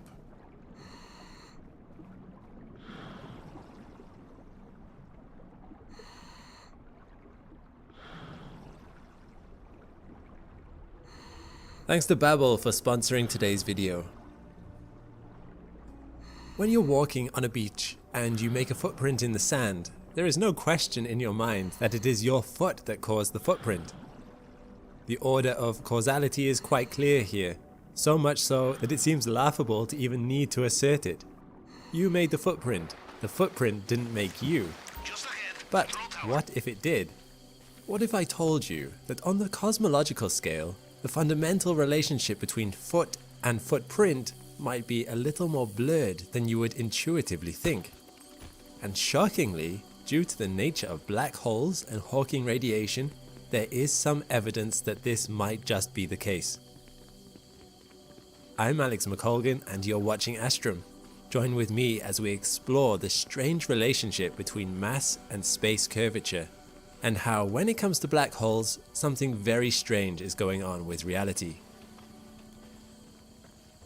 But to begin with, we're going to need to look at a principle called relativity. But no, not that relativity, Galilean relativity. First described by Galileo Galilei in 1632, the idea of this form of relativity is that there is no difference between being completely still and moving at continuous speed. Imagine there are two rooms, one on a ship and another on land. Both are soundproof and have no windows. Imagine the sea is calm, so there's no rocking at all. The only difference between the two rooms is that one is moving and the other is not. Can you tell the difference between the two from the inside? You might think that you'd be able to sense movement, but this is not the case. For instance, right now, you are careening through space at 110,000 kilometers per hour due to the Earth's movement around the sun. And if you are sitting down at home while watching it, it's likely you would have said you weren't moving at all. In fact, Galileo realized that there was no test that could be done to tell the difference between the two scenarios. He even found that if you dropped a ball in the ship, from your perspective it would look like it fell straight down, even if, from the perspective of a person on land, it would look like it was falling diagonally. Galileo realized that if you remove all frames of reference, say by being in space, there is no way of telling if a planet is moving towards you or you are moving towards a planet. According to relativity, both are equally valid interpretations. You might have noticed this yourself if you ever looked out of the window on a train just as another train suddenly passed by, quickly overtaking you. Although both trains are going forwards, the other train is going faster than yours, and because you no longer have a frame of reference to compare your motion to, it might look as if you are suddenly going backwards. Einstein took this idea further with his equivalence principle. Here he took the idea of two rooms again, but this time he was making an observation about gravity. If you were inside a windowless room floating in the vacuum of space, and someone started accelerating your room in the up direction, say by strapping a rocket to the bottom of it, if the rocket accelerated at just the right speed, then it would feel identical to if you were standing in a room on the surface of Earth. In other words, there is no way to tell the difference between the acceleration caused by gravity and the acceleration caused by a rocket, assuming you couldn't stop the rocket shaking you with all its rumbling, of course. Both these principles rely on the idea of inertia, that objects do not like to move if simply left on their own, and do not like to stop moving once they have started. Anytime you want a mass to do something different to what it is doing, a new force must be applied, otherwise it will remain inert. But why would it feel to the man in the room with the rocket as if he were under the effects of gravity? Or perhaps a better question, why would it feel to us on Earth as if we were being accelerated upwards by the effects of a rocket? The Earth is not expanding in all directions at once, pushing us with it, surely. While this is true, Einstein realized that the two felt similar because they both were the same thing, a form of acceleration. However, there is another form of acceleration that better explains how gravity works than simply applying a force to an object to push it like a rocket does. Consider this spinning fairground ride. If you have ever been on such a ride, you will know the power of changing direction as a form of acceleration. When you stand against the wall of the ride, once it gets up to speed, you feel a constant force pressing you against the wall, even when the ride spins at a constant speed. This is because your mass is trying to move in a straight line at each point in the ride, but the curvature of the ride is forcing you to alter your direction. The battle between your inertia trying not to change what you're doing and the wall trying to alter your direction of travel manifest as the force you feel. And as far as acceleration is concerned, there's not much difference between the Earth beneath you accelerating you up and you trying to accelerate down. Einstein realized that this form of acceleration caused by a curving path, was the best explanation for gravity. He came up with a theory that matter and energy cause a warping in the space around it, kind of like how a ball might bend the surface of a taut rubber sheet it was placed on. The larger the mass, the greater the curvature. And once space was curved, any object trying to travel through it would be deflected by that curve. In the words of physicist John Wheeler, space tells matter how to move. Matter tells space how to curve. For small masses, this curve in space would be very slight. But in dense masses, this curvature could get so great that it would be impossible for an object that got too close to it to escape it. These are the conditions we find near a black hole with its event horizon. So, going back to our very first analogy of the footprint and the foot. If a black hole is the foot, the curvature of space around it is the footprint. It's interesting to see all of this in action and to understand how Einstein came to conclusions which would have been almost universally validated by scientists even 100 years on. But there's nothing particularly weird about any of this so far. Understanding the exact mechanisms behind it doesn't make it any stranger. The black hole tells space how to curve, and once curved, any object moving near it is told how to move. Nothing here is outside our expectations based on day-to-day observations. But when we start to look at Hawking radiation, something very strange happens. We covered Hawking radiation in my last video on black holes, and if you want a more in-depth take on the theory, now would be a good time to go ahead and check out that video. But as a quick refresher, Hawking radiation is currently undetectable radiation that physicist Stephen Hawking theorized is emitted by black holes due to principles in quantum uncertainty. This radiation is thermal and is almost always extremely long wavelengths. But the most important thing to bear in mind about it for the purposes of our current video is that it is non-local. This means that it does not appear from the black hole itself, but appears from the area of space around it. To be clear, I do not mean beyond the singularity of the black hole, but still within the black sphere. That's hard to define anyway, space as we know it doesn't exist there. Remember, the black ball you see here is simply the demarcation point between inescapable curvature and escapable curvature, the event horizon. I do not even mean right up against the event horizon, although that is sometimes how this theory is portrayed. People sometimes speak of two particles popping into existence right up against the event horizon, with the antimatter particle just inside it so it falls in, while it can comfortably fit multiple solar systems side by side inside of their event horizon. The idea that a photon of radiation can pop into existence this distance again outside the event horizon is crazy. It happens even in a place where there is literally nothing there. So in short, it is not so much that Hawking radiation is coming from the black hole directly. Instead, it is coming into existence from the curvature of space that the black hole is creating, and can happen quite far away from the black hole itself. But if that is true, then things work completely opposite to what we might expect, as you will see in a moment. Consider what happens in this order. As energy leaves something known as the conservation of energy, and as this reduction of curvature happens, the black hole then shrinks. This is crazy. This is like the footprint getting smaller, and so the foot shrinks accordingly. It feels very wrong. Things can't possibly work that way.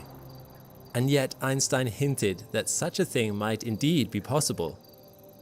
In one of his equations, he stated that the curvature of space-time was proportional to the mass energy of an object. But proportional is not causational. There's no presupposition that one causes the other in this relationship. We are comfortable with the idea of changing mass and so changing curvature, but it works just as well if you go the other way and change the curvature to change the mass.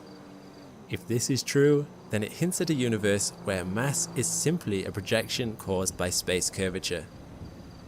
When you shine a light at an object, say your hand, and it makes a shadow on the wall, the shadow is a projection caused by the existence of your hand interacting with the light. Normally in this analogy, you might be forgiven for believing that we are the hand. It is our mass that creates the curvature of space around us. And yet, do we really know that it doesn't work the other way around? Are we simply projections, shadows on the wall of the universe being brought into life by something more fundamental going on in the curvature of space-time? And yet, we're going around thinking that we're the thing that's real. We don't really know. Given that all you know is the reality you experience, it would be difficult for you to be able to tell the difference between the two scenarios. But if relativity has taught us anything, it's that if there's no way of telling the difference between the two situations, then we can't completely dismiss that we're in one and not the other. Either that, or the two might be more linked than we thought. Of course, obviously, this is all just a theory. There is no hard proof that Hawking radiation is even a real thing, although there have been some experiments that hint that it might be. But this is just something interesting to think about. And even if it does prove to be the case that reality is a projection, it's not going to affect your day very much.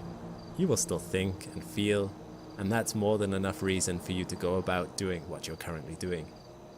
But it is an example of how, when we start to examine the very fundamental building blocks of reality by exploring the weird warping effects of black holes, it can cause us to challenge assumptions about our very nature. After all, when you're asking the question, am I real? And the answer is, it's not certain, that's more than a little concerning. Today's video is sponsored by Babbel. Have you ever looked around you, like I have, and watched on with envy as people switch between languages with ease? I've actually moved back to the UK from Switzerland, where people often know 2 to 3 languages pretty fluently. So I was excited when Babbel approached me, as I thought this would be an excellent tool for me to be able to improve my communication with my Swiss wife in German. The app started out by finding out my level and then gave me a lesson based on what it felt I needed to work on. I really like it so far. I can do it on my PC, on my phone, and the courses integrate vocabulary and grammar with lessons about the language's culture, people, and history, which helps with the memorization and gives context so I can know why I should use certain words in different situations. If you have a language you want to learn from scratch, or a language you just want to brush up on, why not use 2022 as a year of language self-improvement? If you use my link in the description below, you can get 65% off your subscription, plus there's a 20-day money-back guarantee, so definitely at least check it out. Thanks for watching. If you want to know more about black holes, check out this playlist here. A big thanks to my patrons and members for supporting the channel, especially this video to Andrew M. Gross for donating $50. I really appreciate it.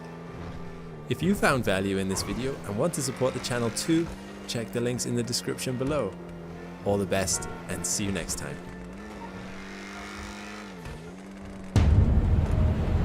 It wasn't always obvious.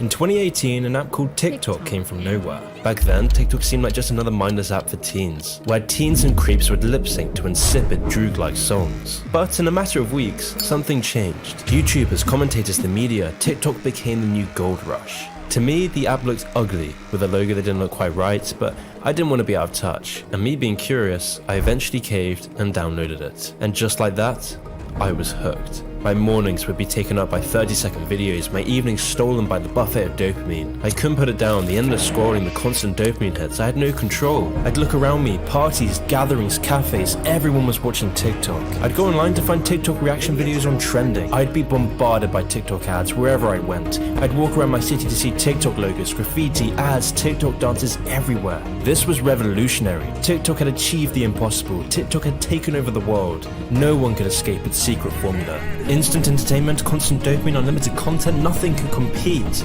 TikTok was perfect. Little did I know, we were walking into a buzzsaw. After hours of extensive research, I fell down a TikTok rabbit hole, and the further I went down this rabbit hole, the more horrifying things became. As what I'm telling you today has been ignored by almost all of the media, almost all of the influencers, and all of the corporate elites. And at the same time, governments around the world are beginning to understand the true scope of what's going on. So let this video be a warning to everyone who's downloaded this insidious app, and join me as we cover the raw and unfiltered truth behind TikTok.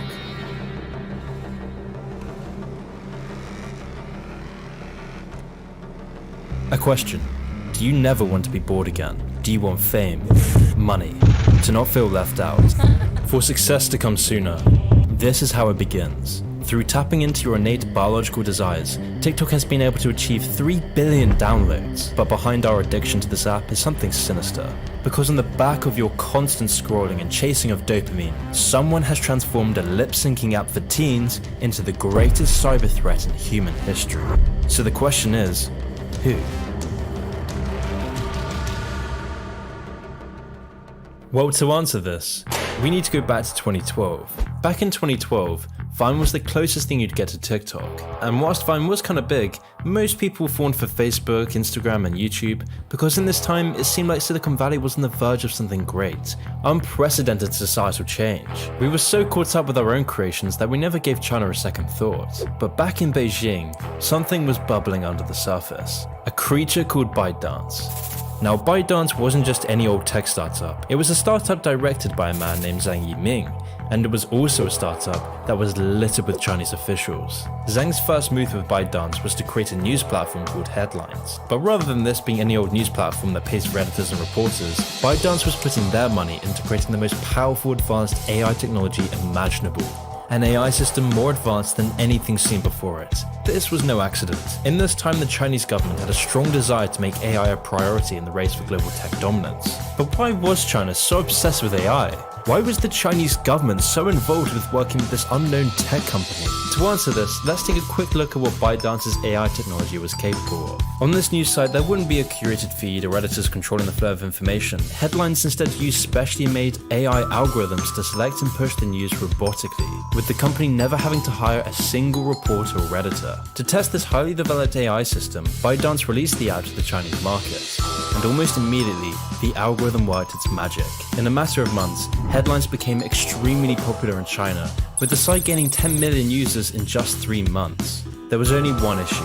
All content that wasn't aligned with the government's core socialist values would be a legal offense, which meant there would have to be at least one editor. That's why ByteDance went so far as to publish a statement thanking the state for its supervision, making ByteDance the first ever AI-generated propaganda machine. It was the embryonic site for much darker things to come.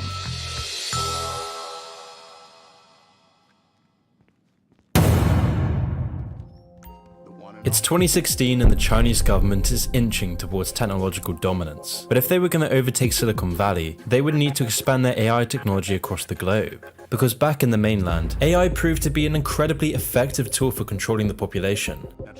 They're constantly monitored by facial recognition cameras that are able to instantly put a face to a name. Now, the Chinese are also ranked, given a mark out of a possible 950 points. I think being ranked is a good thing. A society has to have rules. It forces us to be well behaved. It may seem scary, but it's just like that here. We're used to it, and anyway, we don't have a choice. There's a simple reason for this. By using algorithms, the Chinese government can connect all these data points from everything you do, using your travel records, friends, acquaintances, reading habits, and purchases, all to anticipate any political resistance. It's through these sorts of social credit scores and advanced AI technology that the Chinese government has gained a firm grip over 1.3 billion people. But what if China could use such technology outside of its own borders? What if China could move away from surveilling their own country to surveilling the globe? If they could, China would become invincible. It was in this time that the Chinese President Xi Jinping was making big efforts to grow China's cultural power, which is why Xi Jinping announced that China needs to increase its soft power to give the world a good Chinese narrative and better communicate China's messages to the world. We have made significant advances on theoretical and cultural fronts. Xi Jinping announced that, quote, "We should increase China's soft power, give a good Chinese narrative, and better communicate China's messages to the world." And this is where America's had the upper hand for decades. Through America's spread of culture and ideology, America has been able to maintain its global influence. And in recent years, this has been catalyzed by one thing: Silicon Valley.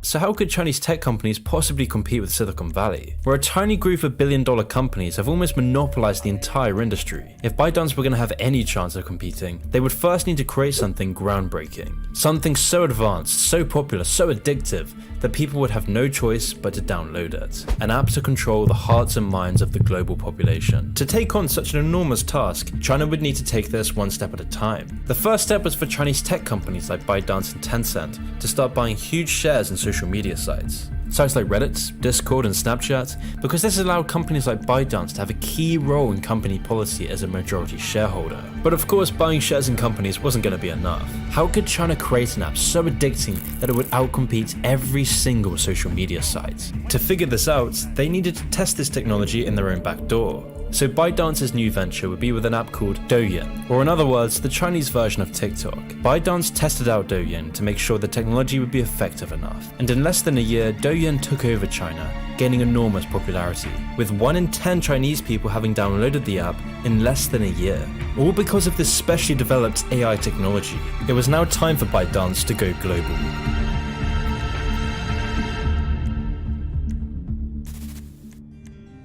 The next step for ByteDance was a sophisticated marketing campaign, spending $3 million a day in marketing alone just in the American market. ByteDance would then get celebrities to join in. It would saturate the media and advertising world. You'd even see the NBA signing a multi-year partnership with TikTok. And with the TikTok logo being stamped on every exported video, you'd then see this marketing begin to snowball. You'd see all these influencers on YouTube Shorts and Instagram posting their TikTok videos. You'd see celebrities promoting their garbage on TikTok. but marketing alone wasn't enough. So the next step for TikTok's growth was through the acquisition process. In this time, ByteDance noticed that fellow Chinese company Musical.ly was getting a foothold in the psyche of Generation Z. So rather than these companies trying to outcompete each other for ultimately the same goal, TikTok bought up Musical.ly for $900 million.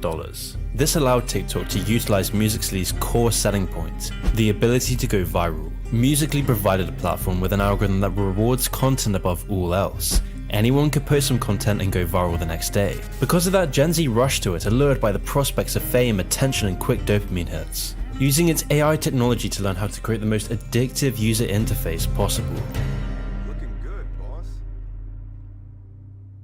There are several core psychological techniques used to addict you.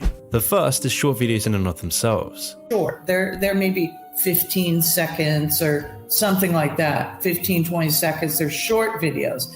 And so it's just that quick, it's almost like a little tasting menu of fabulous. You're trying this and trying that. The reason for TikTok's initial success is that they took the knowledge companies learned from making catchy advertisements. Advertisers spend millions gathering your attention for up to 30 seconds. And oftentimes, whether you like the advert or not, you'll find they're easily digestible. So TikTok would use this video design, but instead of paying millions to make these videos, TikTok's own users would automatically use all their creativity and talent to garner some hint of virality. Then the most addicting videos made are rewarded favorably for doing so. Once people catch on to which engagement tactics work, these videos are then copied over and over again. The most catchy songs are replicated over and over, creating the cycle of people who are addicted to chasing virality. These creators then feed the masses' own addiction to these dopamine-sucking videos. But of course, not all of these videos can be addictive, and that's the point, because one of the key social engineering tactics TikTok uses is called intermittent reinforcement. I spoke about this tactic in my previous video on TikTok, but basically intermittent reinforcement is the reason why casinos are so addictive, because by not winning every time on the slot machine, you're always excited for the next hit. I mentioned in this last video on TikTok that when you expect a reward after a certain action, you tend to work less for it. Yet when the timing of the reward or the certainty we'll get it at all is unpredictable, we tend to repeat that behavior with even more enthusiasm. And so in the case of TikTok, a video has to capture users' attention very quickly to cause them to watch the whole thing. If the video doesn't catch your attention within a couple of seconds, it's swiping onto the next one. And so after countless videos fail to give you that dopamine rush, you'll finally find that gem.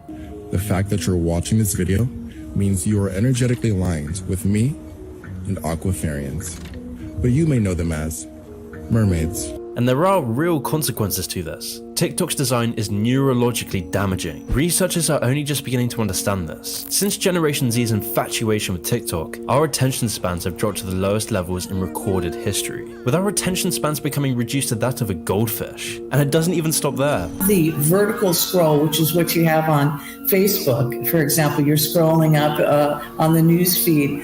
But what this does is if you stop on a video and you like that video, it'll restart that video. So in a sense, you've got a horizontal scroll going on pleasurable content, and you also have a vertical scroll going. And once the pleasure begins to dry up, you continue scrolling and the pattern repeats itself, leaving you wondering where the last few hours went. And even the small stuff like where the likes and comments icons are is purposely designed so that you can't stop wasting your time on this mindless app. And when you go onto TikTok, you'll see what I mean. The likes, comments, share, and profile buttons are on top of each other. This placement makes it the most accessible for users to click on these icons. But why is this important? Well, this layout may only be saving the user microseconds of their time, but in an app that runs on quick spurts of attention, these fractions of a second hold significant weight. When you're browsing social media on your phone, the screen you're using is very small. As a result, every little inch of that screen is immensely important, since any little distraction or element that takes away from the content at hand has the potential to drive the user away. Wasting screen space is the cardinal sin when it comes to keeping users in that entertainment high. And so with this combination of Musical.ly, an addictive user design, and attention-sucking short videos, TikTok has been able to feast on a generation's goldfish attention span, allowing TikTok to take over the world. Because in just 3 months after its launch, TikTok gained 30 million users. But the real question is, how could ByteDance justify spending almost $1 billion on an app that only sells ads and emojis? I mean, TikTok wants you to think that hosting a few ads and selling emojis is enough to become a multi-billion company, but to anyone looking under the surface, you realize this is far from the truth. To understand where the real money is, we first need to understand the secrets behind the TikTok formula.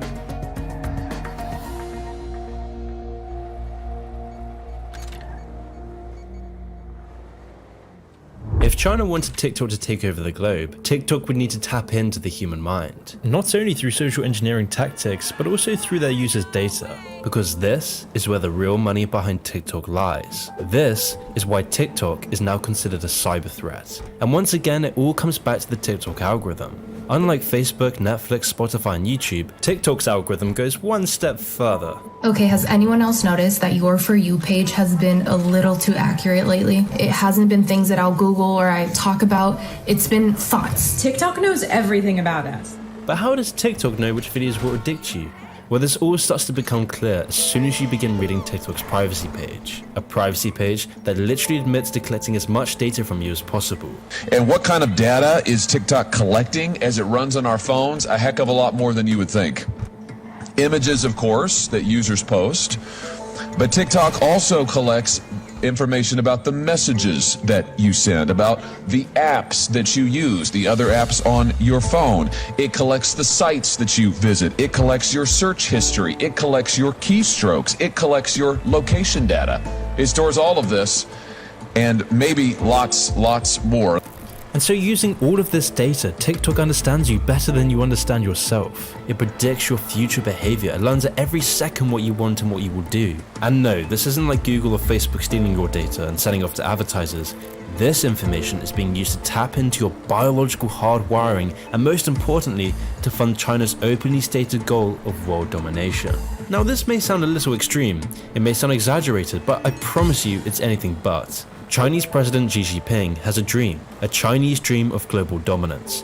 任何力量能够撼动我们伟大祖国的地位，没有任何力量能够阻挡中国人民和中华民族的前进步伐。 With this has come some new laws that coincide directly with TikTok.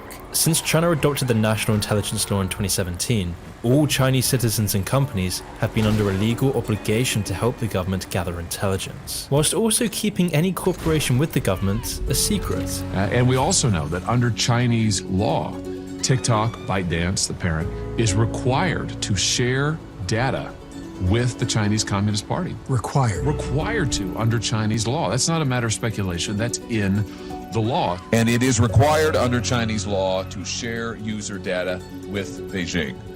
And TikTok has admitted that it has sent user data to China. And so with TikTok collecting so much user data, the fact that TikTok is half run by the Chinese government, and now with the passing of this new law, TikTok is beyond problematic. Which is why several countries have been quick to ban TikTok. TikTok, along with 223 other Chinese applications, were banned by India. The Indian government has banned dozens of Chinese-owned apps over apparent security concerns. Now, the list includes the messaging service WeChat and the wildly popular video platform TikTok.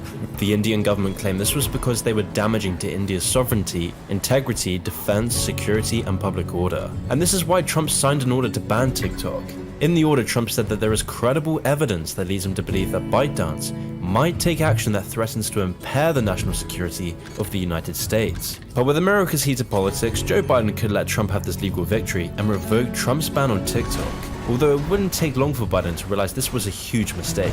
He literally had to admit later on that TikTok is, quote, a matter of genuine concern. In addition to this, militaries around the world have banned TikTok on all personal devices. Since our last hearing on this subject, the Pentagon, the Department of State, the Department of Homeland Security, and the TSA have all banned their employees and service members from using TikTok on government devices. In fact, the Pentagon even went so far as to say that employees should have their children uninstall TikTok from their personal devices. But you may be asking, why does this matter? Why is TikTok labeled a national security threat? Why are governments around the world beginning to think that TikTok is the biggest cyber threat of the modern era? Well, stick with me here, because we're going to need to radically change the way you've been seeing TikTok.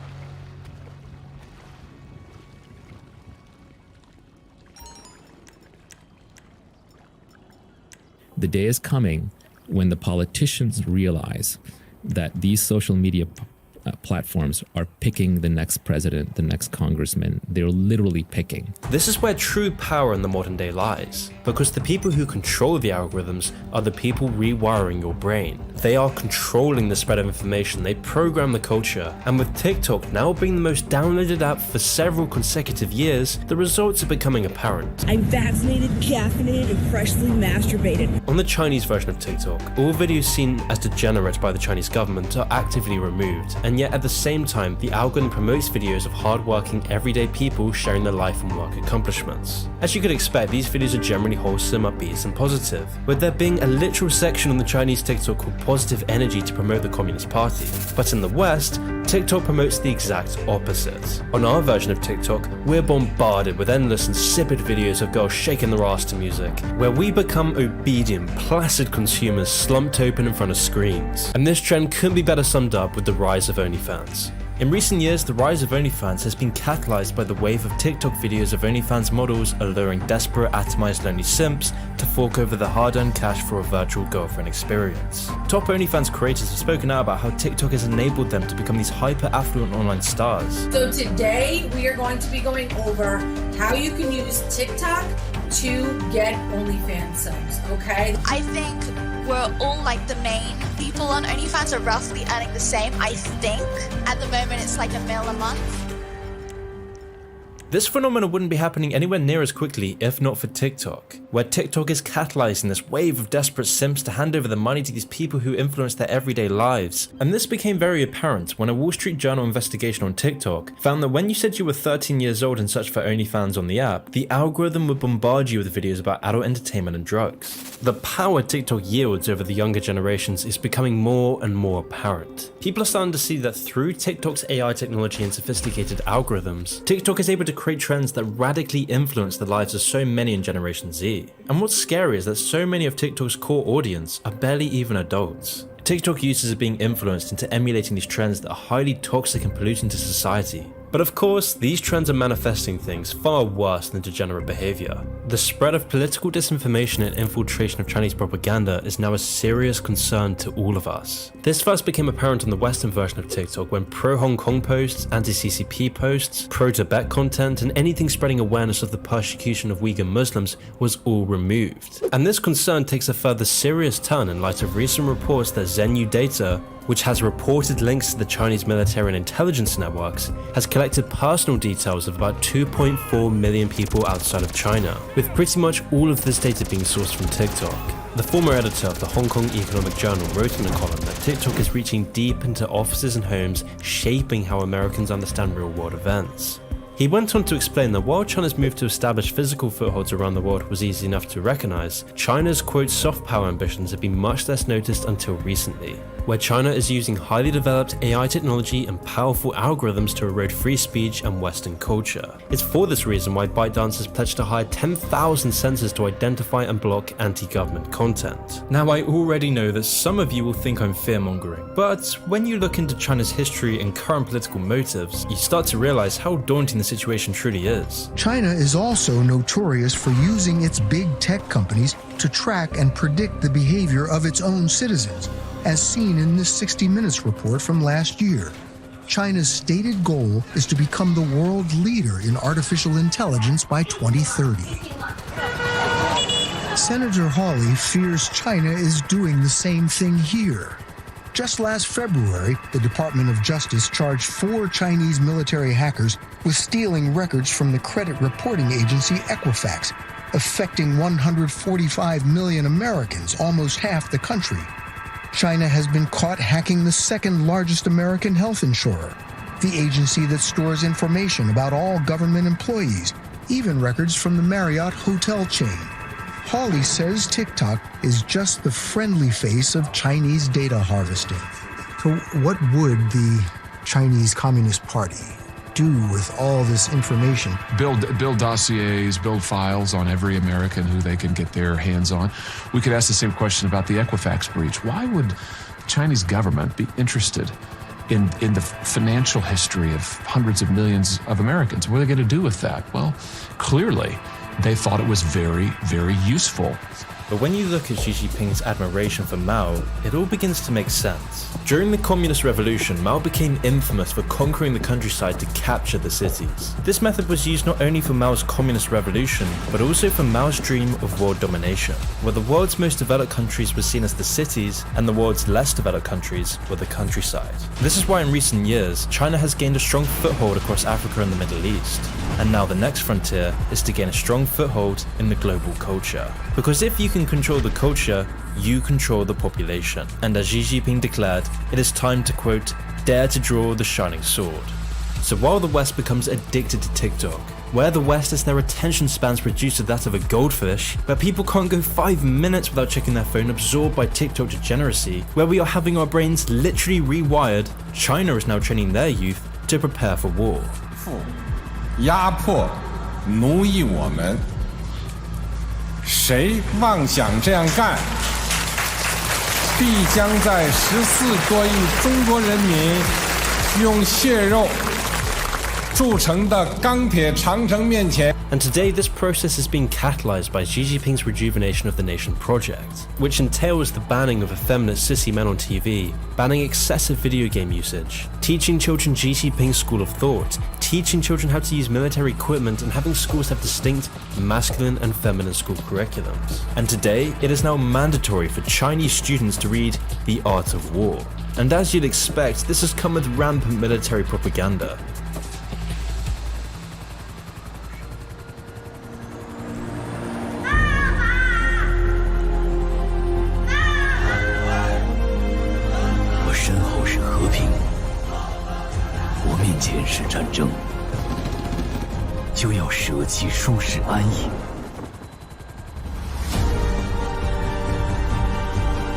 So while the West is swamped by visual diarrhea of grotesque TikTok videos promoting crime, degeneracy, OnlyFans and the CCP, the Chinese are trained to become stoic with a warlike spirit inoculated to degeneracy. This stark contrast between the Chinese version of TikTok and ours serves to highlight how effective TikTok's AI technology is in manipulating the masses. Psychological weapons like TikTok have been used throughout history, from the Persians using cats as a psychological tactic against the ancient Egyptians, to Alexander the Great enforcing Greek culture against his opponents, to the British in using their global media networks to control the narrative of World War I. These psychological experiments have always been hidden away and more often than not, slip by under the public's noses. But now in our current Cold War, these tactics have become more and more advanced. And right now, the most dangerous psychological weapon we face is TikTok. According to US military analysts, attacking the enemy's psyche is a key part of China's military strategy.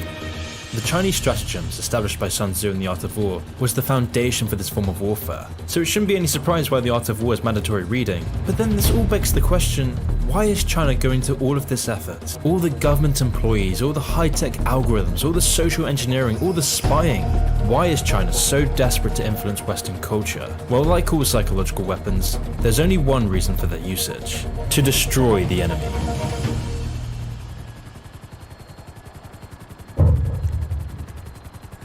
Before I began making this video, TikTok's growth was never obvious. TikTok seemed like an anomaly, because somehow, in just a matter of months, I went from never knowing TikTok to seeing my friends, family, and self all become enveloped by its algorithm. Back then, we were in blissful ignorance to a force that has been brewing for decades, a brew now reaching its boiling point. Since the Cold War, the idea of World War III was always thrown around. Throughout this time, civil wars, skirmishes, propaganda all created the sense of uncertainty. But this feeling was never existential. Our enemies were always the underdogs. They were poorer with lower grade equipment, they had no influence on mainstream culture, they were just this hidden, mysterious force, far from the clutches of regular life. And when this tense time finally came to a close in 1991, people felt liberated. Like the threat of World War III was really just a fantasy after all. It was something to talk about for fun, but never an idea to be taken too seriously. But yes, there were threats from the Middle East, Russia and North Korea, but it was never anything we couldn't handle. At the same time, we fueled China's growth. We bought their cheap products, their materials and their lives. In just a matter of decades, China went from being a third world country with a GDP of 90 billion to having a GDP of $12 trillion, a number now fast overtaking the United States. This growth has never been seen before in history. Admittedly, we knew this was coming, but none of us had any real reason to be concerned. At least, we didn't think there was. China's just that place we make our iPhones, we told ourselves. So over the years, we shipped off our entire economy to China. Banking moguls on Wall Street propped up the Chinese economy with billions in investments. Elected officials in the UK did their part by selling out the country's core infrastructure and national energy grid to China. Talking heads in Washington did their part by telling the public that the real threat to the West was Putin and his army of Macedonian troll farms. And us? We bought into China's surveillance technology and downloaded TikTok en masse. Because we were in our own little bubble. Our main concern was celebrities.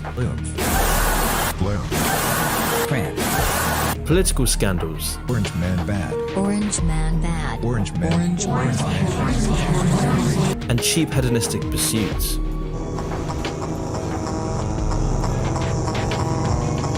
But like any bubble, there was always a burst, and our burst came in 2020.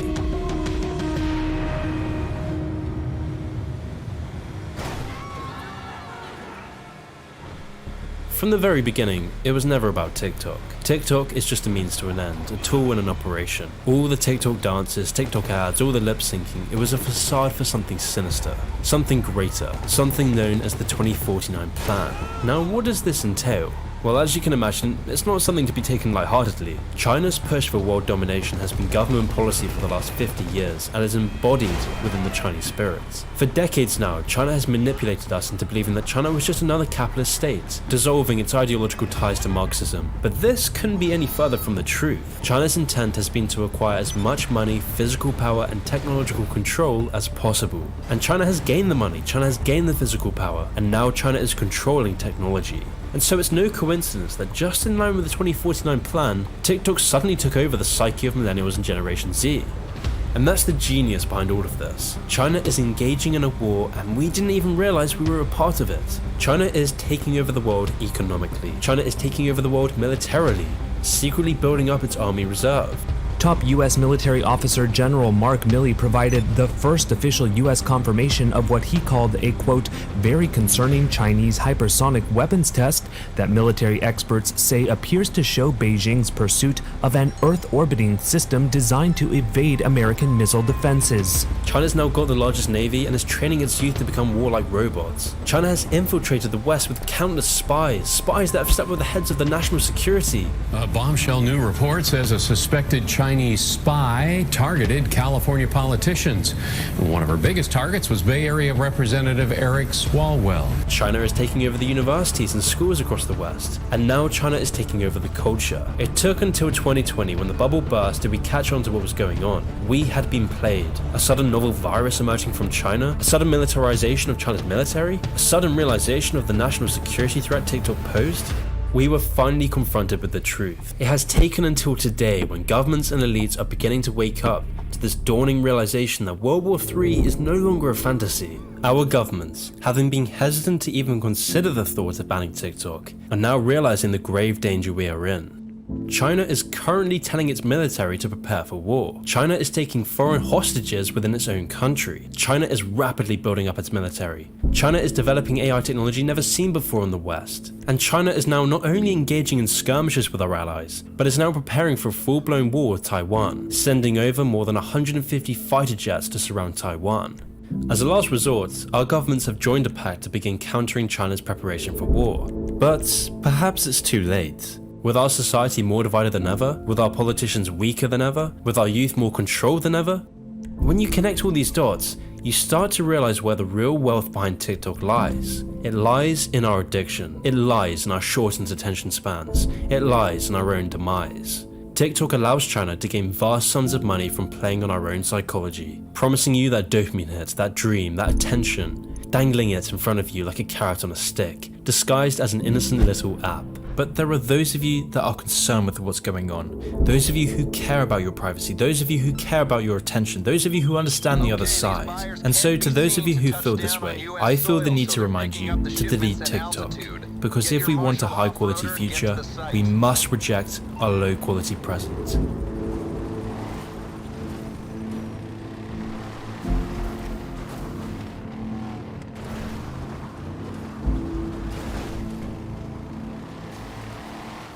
Russia has urged the last Ukrainian forces defending the besieged port of Mariupol to surrender within hours in order to save their lives.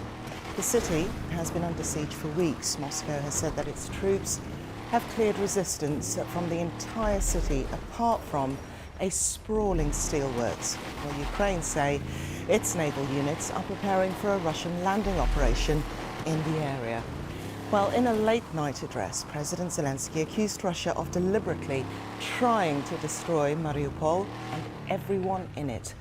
Mr. Zelensky warned that eliminating Ukrainian fighters in the city would put an end to any peace talks. Meanwhile, explosions have again been heard in the capital Kyiv and in the western city of Lviv. Air raid sirens have been going off across much of the country overnight. Our first report comes from BBC's Helena Wilkinson. For weeks, Mariupol has been battered by sustained Russian attacks. The Kremlin says it's now cleared urban areas of Ukraine forces, and it's made this offer to Ukrainian soldiers fighting in the port city. Lay down your arms by later this morning, and your safety will be guaranteed. Earlier, the president of Ukraine had this warning for Russia. The elimination of our troops, of our men in Mariupol, will put an end to any negotiations. There is a humanitarian crisis. There is a lack of food, water, medicine. However, the guys are heroically defending themselves. We are grateful to them for that. The president's warning comes as a second British fighter has reportedly been captured by Russian forces in Mariupol. A video of the man, who gives his name as Sean Pinner, emerged after Aidan Aslin was detained earlier this week. Meanwhile, Russia continues to carry out airstrikes elsewhere in Ukraine. In the capital, Kyiv, one person was killed and several were wounded. Residents have been warned by the mayor not to return over fears of further attacks.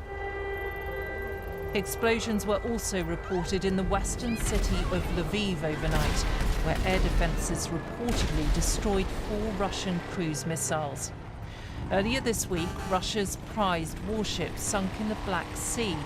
Ukraine says it struck the vessel. The Kremlin denied that, saying an explosion on board caused it to sink. Now the Russian Defense Ministry has published images showing what it says is the ship's crew. The undated video shows sailors on parade being inspected by the Commander-in-Chief of the Russian Navy.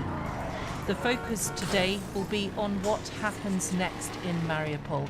Will the remaining Ukrainian soldiers there ignore Russia's deadline offer to lay down their arms and continue to defend the city to the end? Helena Wilkinson, BBC News. Welcome back. Last week, Michigan Congressman Fred Upton, one of 10 House Republicans who voted to impeach Donald Trump, became the 4th to announce that he's going to retire. 5 more are being primaried from the right by candidates Trump has endorsed. California's David Valadao is the only exception so far. After Upton announced his retirement, Trump released this statement, writing, "Upton quits, 4 down, 6 to go." Fred Upton.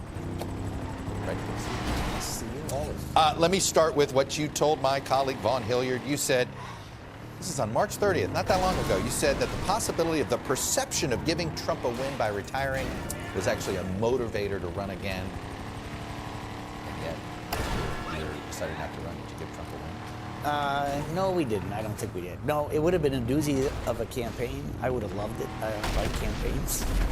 You wanted Trump involved? You were ready to take him on? I was ready to go, but the final straw was they redrew the district. So my hometown, my home community, faces Lake Michigan. I can actually see it across the street where I live. It's a lot of it now is with Lake Erie. So it's really 250 miles away. About 350,000 different voters than I had before, and so.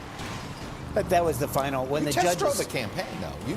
You paid for some TV advertising. Yep, we were ready. You did seem to test drive it. We were ready. Did you travel this new district? Yeah. Oh, absolutely. Yep. No, I did, and we would have been welcomed in a lot of different places. But we would have had to raise, I don't know, $5-6 million bucks. A couple months, I could have done that, but at the end, it's time for family. I got 3 grandkids now. One of them is actually saying, "There's Papa. He's 2 years old. He's watching right now." I am curious what you think is going to happen to a Republican-controlled Congress next year. Don Bacon, who's a colleague of Bruce, he's a Republican from Omaha, he said this: we can't have this mindset of burn the house down. We got to be a governing party when we're in the majority. So we need people like Upton and folks like that, so other people have to step up. Look, you regularly vote to keep the government open, and you're usually in the minority. And I believe the last time the debt ceiling was made, that was when 33 members left, maybe even less, who voted for it left in Congress. I mean, do you fear we're going to that this next House Republican majority could lead us to default? Well, a lot depends upon what happens in November. I do believe that the House is going to flip. In fact, I talked to Charlie Crook earlier this morning, and I think he believes that as well. The math is hard to overcome. What is going to be the margin? Is it going to be better than Pelosi? I think it will, a little bit better than what it is today for her. But I don't think it's going to be this wild swing, knowing that we picked up a lot of seats in the last election despite Biden winning. So, you know, what's the over-under? So that's going to make a big determinant. So a small majority, does that make it more likely if it's a smaller Republican majority? Yeah. You think that's more trouble? More trouble. Which is why then the Problem Solvers Caucus, I'm one of the vice chairs there, is so important as we try to have some glue or fabric to really move forward on issues that we got to deal with, whether it be immigration, whether it be energy, whether it be inflation, all those different things. Debt ceiling obviously is going to be an early test in the next Congress. You got death threats for voting for infrastructure spending. I did. You played these voicemails. We That's played why these I'm here today. voicemails. No, in some ways it is, isn't it? I mean, it made it easier to say, I'm out. Yeah, well, death threats, I mean, they never were like we had this last year, but it was pretty crazy. And remember, that was a Republican bill. I mean, literally a year ago, this week, Governor Hogan brought a bunch of us up to his place in Annapolis. Republicans, Democrats, senators, governors, House members, both sides of the aisle. We defined what infrastructure ought to be, and we decided how to pay for it, and it passed 69-30 in the Senate. It was the issue all last summer. Lindsey Graham, Trump's best friend, voted for it. So if you're getting death threats, what's the likelihood of somebody watching what happened to you and going, yeah, I forget it, I'm not going to vote? Yeah, you know what? It's going to be a detriment getting good people to run. It really will be, because I got a school board member that lives on my street. I think he got death threats too, just over the mask mandate. So we have a story out of Georgia where they can't find anybody to be the elections person in Fulton County. Yeah, I believe it. I believe it. It's, you know, it puts you at risk, particularly when they threaten not only you, and I like to think I'm pretty fast, but when they threaten your spouse or your kids or whatever, that's what really makes it frightening. Let me ask about if the Republicans are going to run on anything, and I'm curious what you would have done. While Kevin McCarthy says that the Republicans should run on an agenda this cycle. I think they should. All right, here's what Mitch McConnell said. If Republicans take back control of Congress after the midterms, what would be your agenda? That is a very good question, and I'll let you know when we take it back. Part of the sales. As a political strategist, it's probably the right call. It's a lot easier to win an election by running against somebody than being for anything.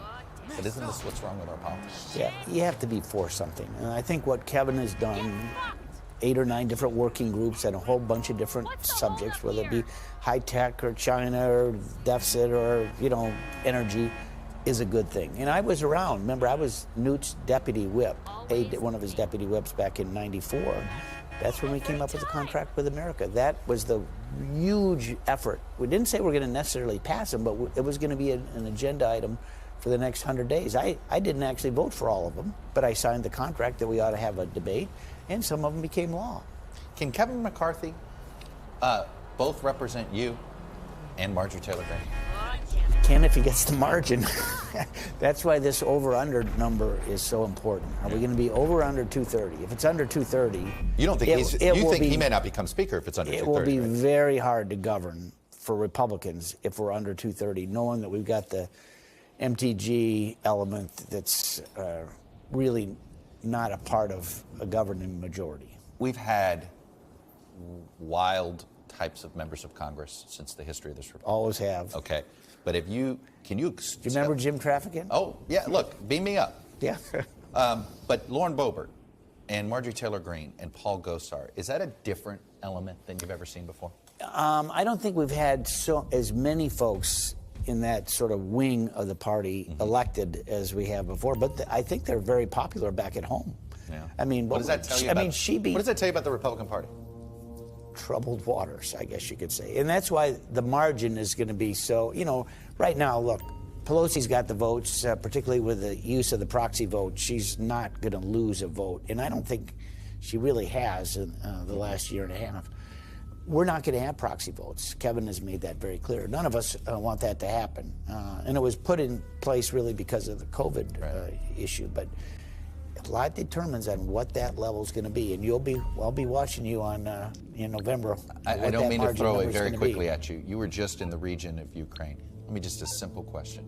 Is the United States doing enough to help Ukraine? We have to do everything we can. Let me just tell you, the Ukraine folks, so brave. They are fighting for us. Yeah. It was a bipartisan trip that I went on. We have to make sure that they have every tool to make sure that they can survive. It sounds like you think we can do a little bit more. We can. Thanks for watching our YouTube channel. Follow today's top stories and breaking news by downloading the NBC News app.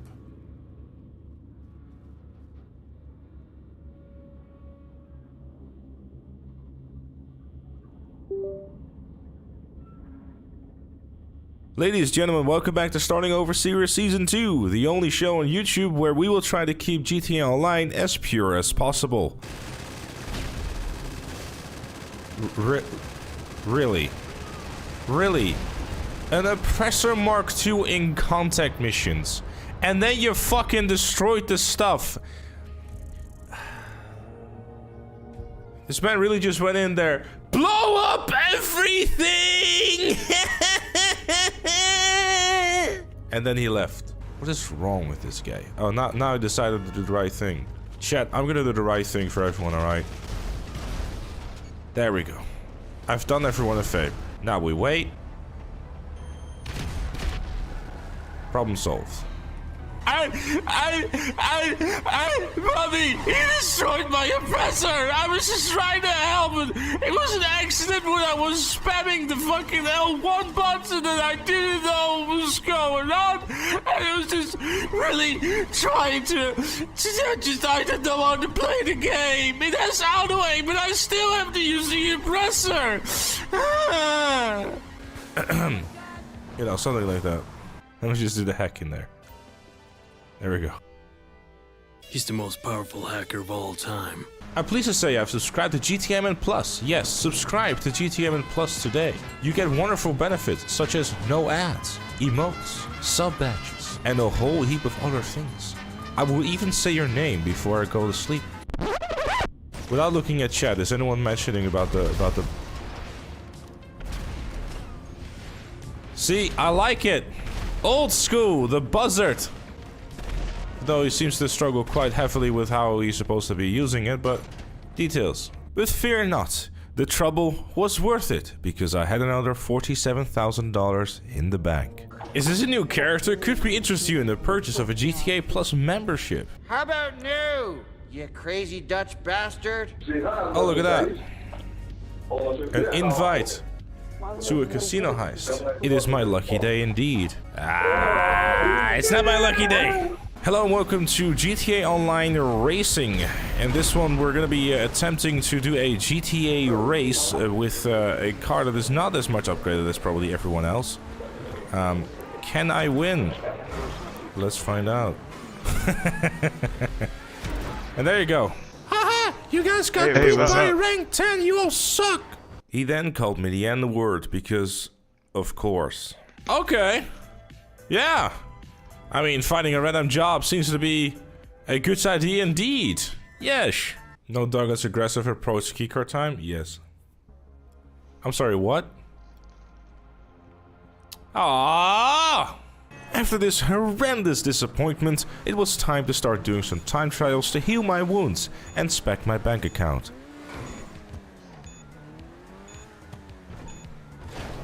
Ah! No! Oh, that's fucked up.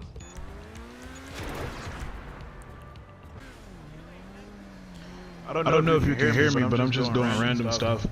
I already did Cayo today. No, that was just hope for no train. And we should be fine. Literally 10 seconds later. No, my main mic isn't broke. It's just it causes a shadow. Another $100,000. Introducing the official starting over series season 2 status report. So I've played 1.5 hour effectively, or another 1.5 hour, 2.5 on the character, and now I have 550k. Let me see if I can fix not that. bad. 2 seconds in, not bad. Good choice.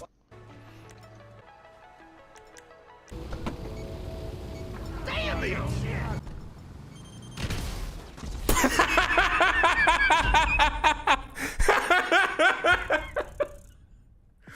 Oh my god!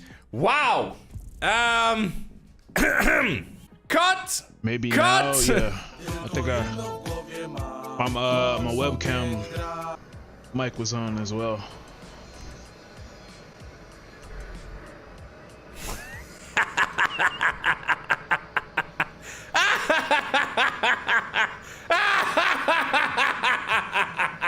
Yes, yes, we are about to have some fun.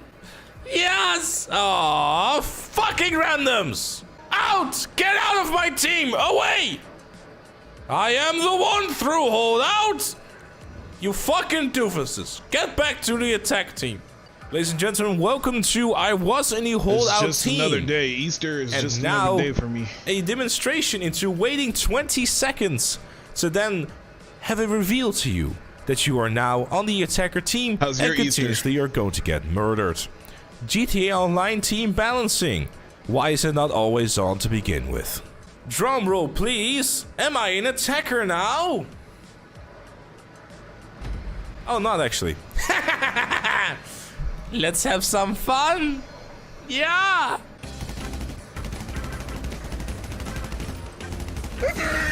Yeah, definitely try to shoot me from that distance with a double barrel. No.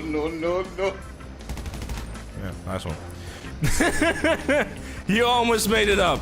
You cannot reach that. That's not the range of the weapon. No, you die as well. I mean, this is, I guess they're trying to be clever or something. But to be honest, I don't even focus on holidays. They always come up and surprise me. Oh no, he almost had me. Literally don't care. Other than Christmas and oh yeah, please do take cover. Yeah, you missed. Thanksgiving, they always you always know where they're coming up. Just but scaring I him a little don't bit, pay you know? attention to anything but those. And then guess what? Boop. I really do wonder why this man is trying to shoot me from that distance with a It's just straight up bullying this shit.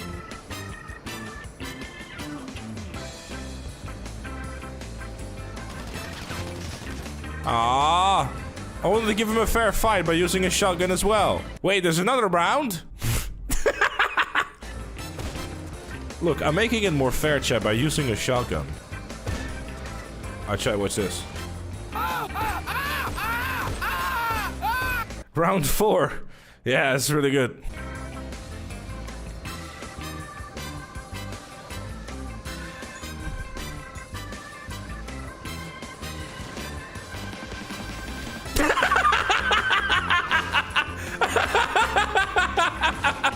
Oh fuck.